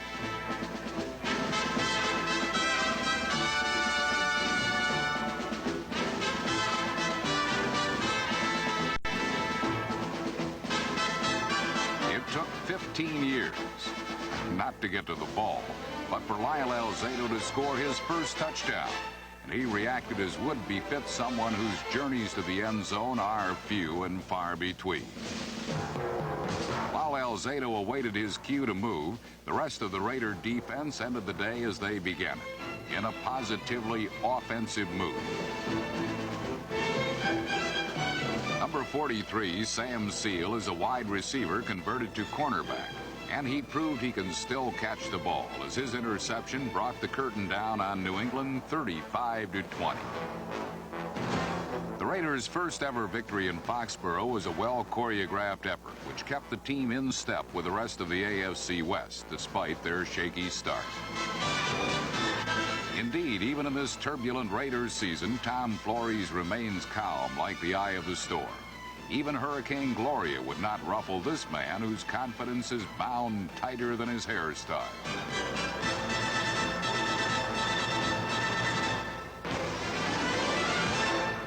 Cleveland Brown head coach Marty Schottenheimer takes a basic eyeball-to-eyeball approach to football. Unfortunately for Schottenheimer and the Brown defense, Charger quarterback Dan Fouts' complex approach to the game often goes way over an opponent's head.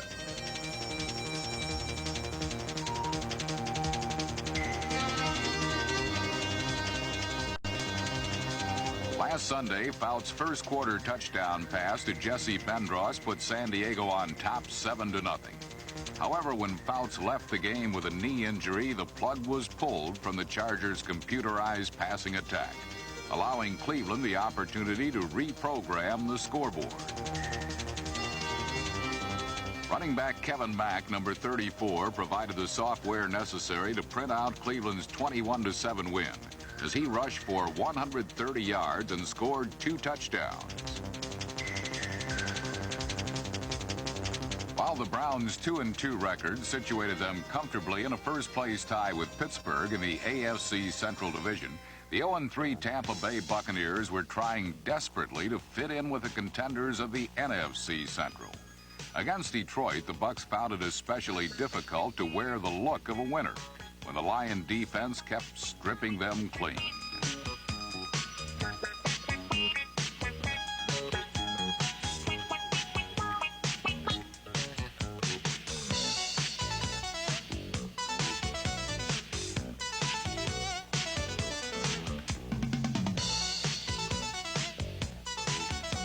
The defense revealed Tampa Bay's penchant for turning over the football, while Eric Hipple in the offense unveiled a passing attack that had been somewhat under wraps the first 3 weeks. Hipple threw for 250 yards and 2 touchdowns in Detroit's 30-9 win.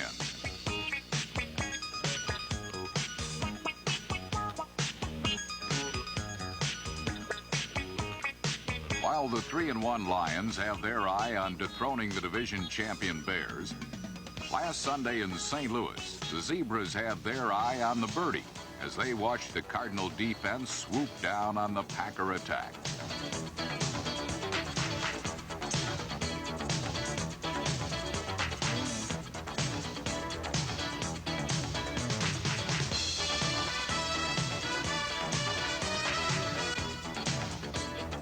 Birds went after the football like a raven gathering shiny objects as Green Bay had its hands full keeping the Cardinals from invading its nest.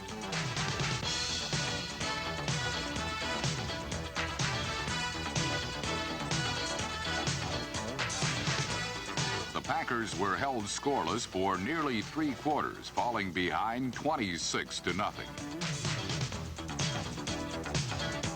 However, following number 30, Stump Mitchell's touchdown reception, the Cardinal defense decided to head south a little early, allowing Green Bay the opportunity to get back into the game.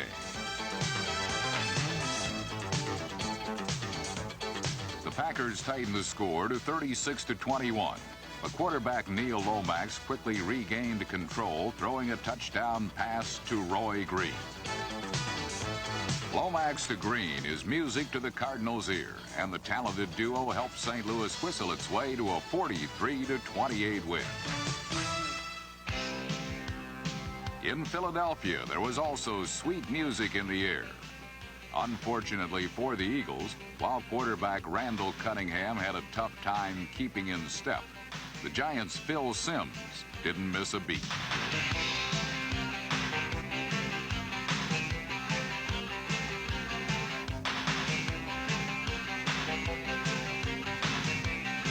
Simms' touchdown pass to Mark Bavaro put New York ahead 10-3 until late in the fourth quarter, when a tipped pass brought back nightmarish memories of the miracle of the Meadowlands. Herm Edwards' touchdown tied the score at 10-10. And when a missed Eagle field goal sent the game into overtime, the Giants seized the opportunity to finally get even for the victory they fumbled away 7 years earlier.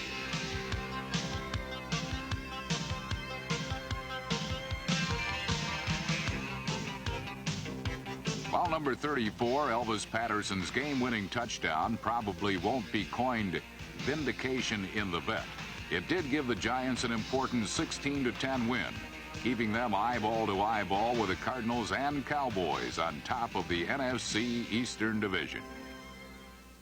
On November 19th, 1978, the New York Giants played host at the Jersey Meadowlands to their bitter arch rivals, the Philadelphia Eagles.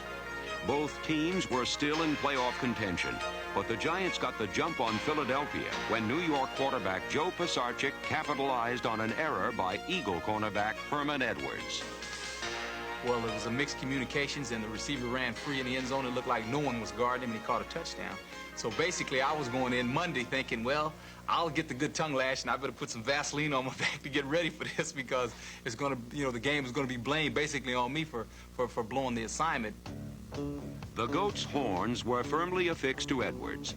And when Eagle quarterback Ron Jaworski threw an interception late in the final period, the Giants' 17-12 lead seemed quite secure.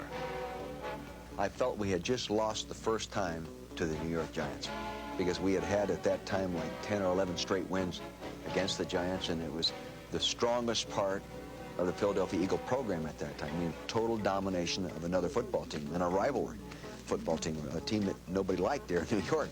And I felt we had totally controlled it, and all of a sudden they had played well enough to beat us. They had gained on us, and we had slipped. We had the ball, as I recall, and I was late in the game. We had started off by running a couple of quarterbacks, just the quarterback to run with the ball, fall on it, to hold it, just to run the clock down. The Eagles were very aggressive after Joe, and so we called it what would be a 65, which is just a fullback buck into the line. Joe was at the bottom of the pile, and a couple of guys fell on him, and I think the coach at that time felt that they didn't want to get their quarterback hurt, so rather than to flop on it again, they wanted to hand off the football. So what ended up happening is I think some of the guys on the offensive line were in the huddle telling Joe flop on the thing, and other guys were saying run the play, and so there might have been a mixed communication, and they really didn't know what they wanted to do. The stage was now set for the miracle of the Meadowlands. Under 30 seconds left in the game. From here on in, Pisarcik can just fall on the football, and there is nothing the Eagles can do. And Pisarcik fumbles the football. It's picked up by Herman Edwards. 15, 10, 5, touchdown Eagles. I don't believe it. I don't believe it. I do not believe what has occurred here, ladies and gentlemen. Talk about miracles, folks. I do not believe this one, but it has happened as the Eagles beat the Giants 19-17 before a shocked crowd at the Meadowlands. The first thing I felt was exhilaration. The second thing I felt really bad for that coaching staff. I felt bad for those people. I felt bad for those players, and that, because it should have never happened. That fifth was probably clipped and put into a tremendous number of coaches' teaching reels when they put in the play at the end of the game where they tighten up the tight ends, bring in the backs, put the fullback back there, and have the quarterback flop on the ball. We probably did a great deal to enhance the value of that play. And it still didn't dawn on me what had happened until I went home the next day. I turn on ABC, Good Morning America, and they're showing this play. And then the next thing I hear is they're firing coaches. And I'm going, man, you know, this really happened. And I think the good memories you dwell on when you retire and when you sit back. But it'll always be fun. I know that maybe 40 years from now, they'll still be showing that play. And I can say, yeah, that, if they don't remember anything else, they'll remember that about Herm Edwards, that in fact that he picked up the ball in New York and was able to help the team win. When you think of miracle finishes like Bobby Thompson's home run. After a scoreless opening period of Monday Night Football, number 16 Mark Malone got the Steelers on the scoreboard first with a familiar pattern to number 83 Lewis Lips, who had 5 catches for 100 yards in the game. Number 7 sophomore quarterback Boomer Esiason was starting his second consecutive game, and he passed for 3 touchdowns. 2 of them to number 82, tight end Rodney Holman. This one put the Bengals ahead by a touchdown at the half. Mark Malone passed for a career-high 374 yards, with John Stallworth, number 82, catching a career-high 11 passes for 151 yards. But the Steeler offense, which had been running so smoothly, uncharacteristically blew a gadget play in the fourth quarter, and a 3-point Steeler lead suddenly disappeared. Following the fumble by Lewis Lips, the Bengals scored 16 consecutive points, with James Brooks, number 21, culminating a 133-yard rushing effort with a 32-yard touchdown run. After losing 3 consecutive shootouts, the Bengals had victory number 1. And to them, it must feel very good to win one so early in the season.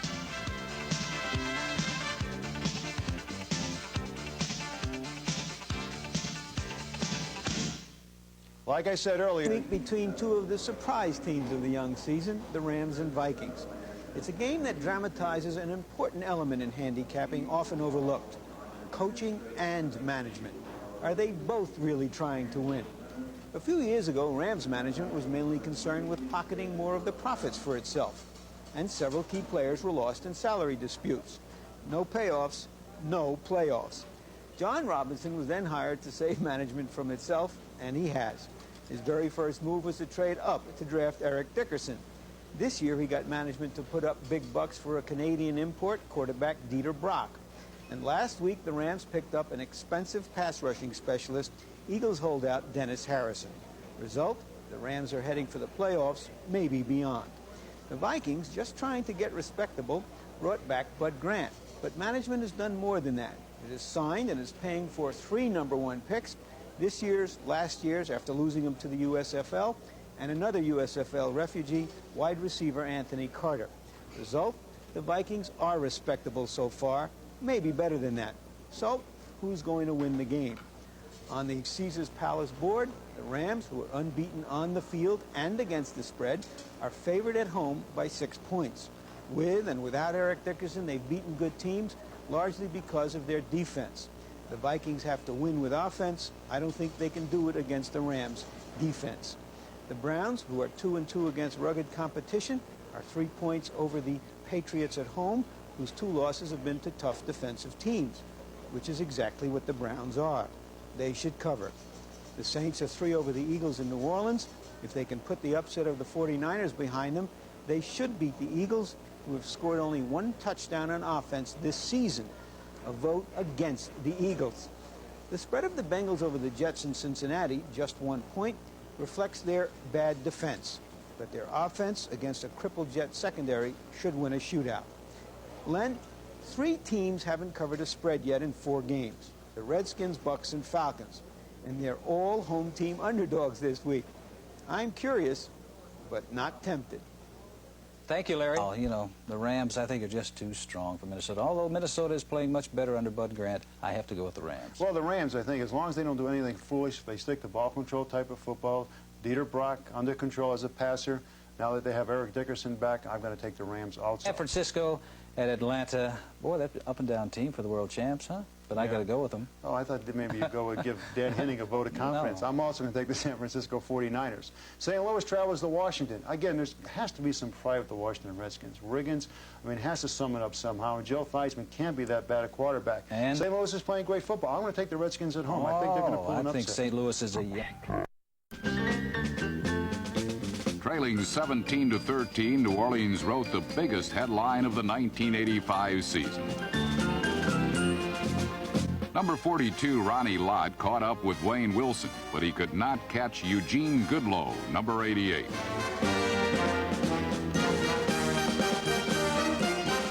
Goodloe's touchdown produced a stunning 20-17 victory. And for once in the seaport city of New Orleans, the Monday sports section would become much more than something to wrap fish in. Sandberg described the city of Chicago as the hog butcher of America. And when Riggo and his hogs came to the Windy City, the Bears led them directly to slaughter. The unkindest cut of all was a slashing kickoff return by Willie Gault, number 83.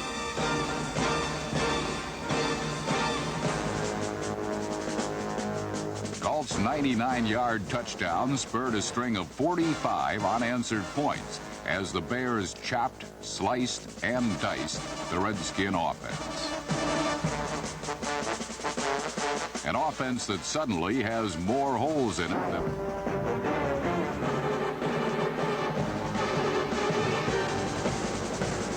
Meanwhile, under free-spirited Jim McMahon, the Bears have become the highest-scoring team in the NFC.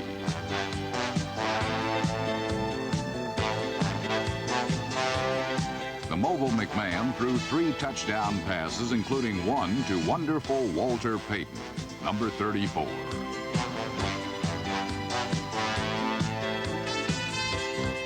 The only quarterback controversy in Chicago is a friendly one between Payton and McMahon. Against the Redskins, Walter threw the 8th touchdown pass of his career. And fittingly, it went to a pretty fair receiver named McMahon.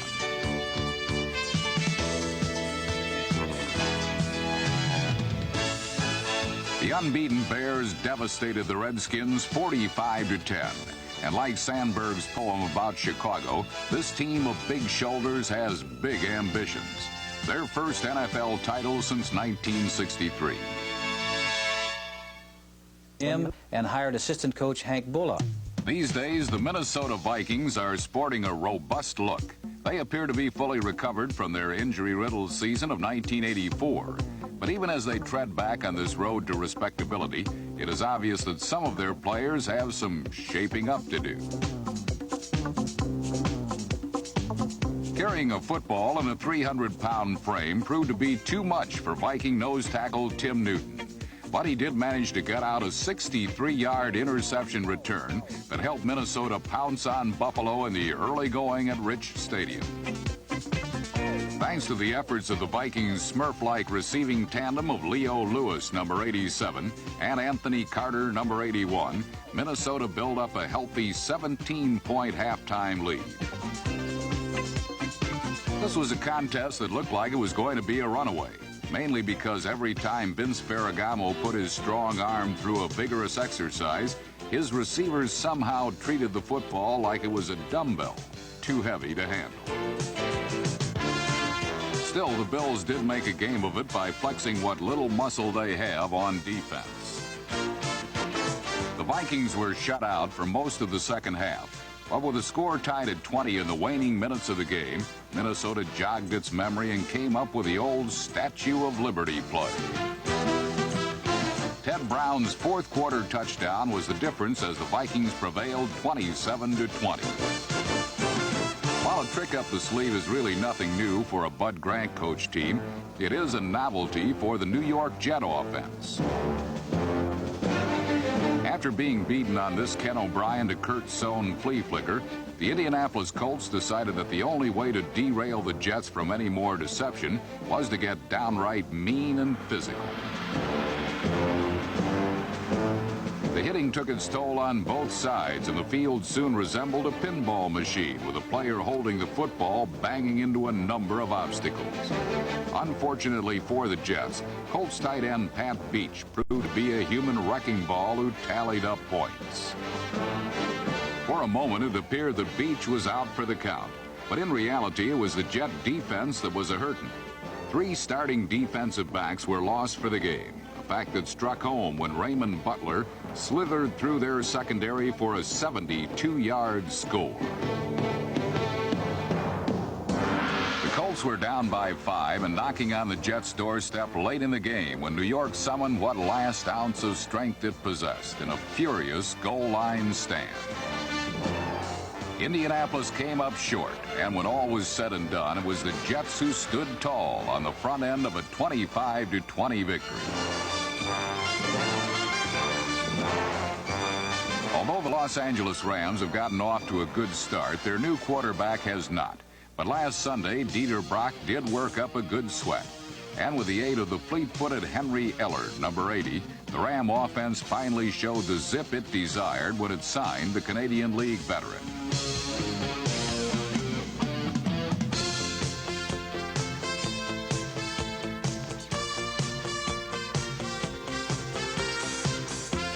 Ellard's 64-yard touchdown reception provided L.A. with all the points they needed, since the Falcons were never to reach the end zone despite the effort of rookie punt returner Anthony Allen, number 85.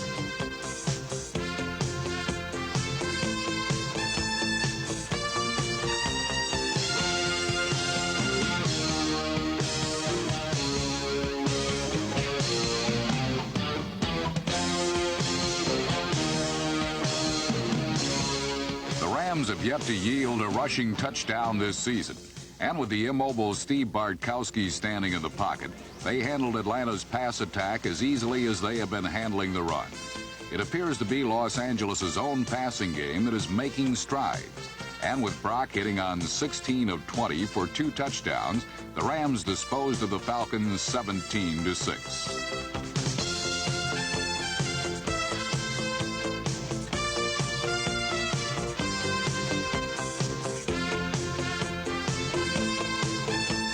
season is still young, but the undefeated Rams are shaping up as a team to contend with, while the winless Falcons face what looks like another exhausting season of defeat in Atlanta.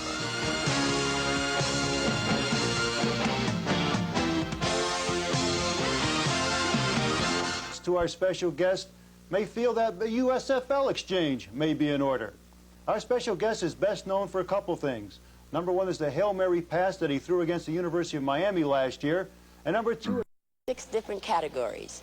David currently has a hit on the charts called Love Theme from St. Elmo's Fire. Here's Mr. David Foster.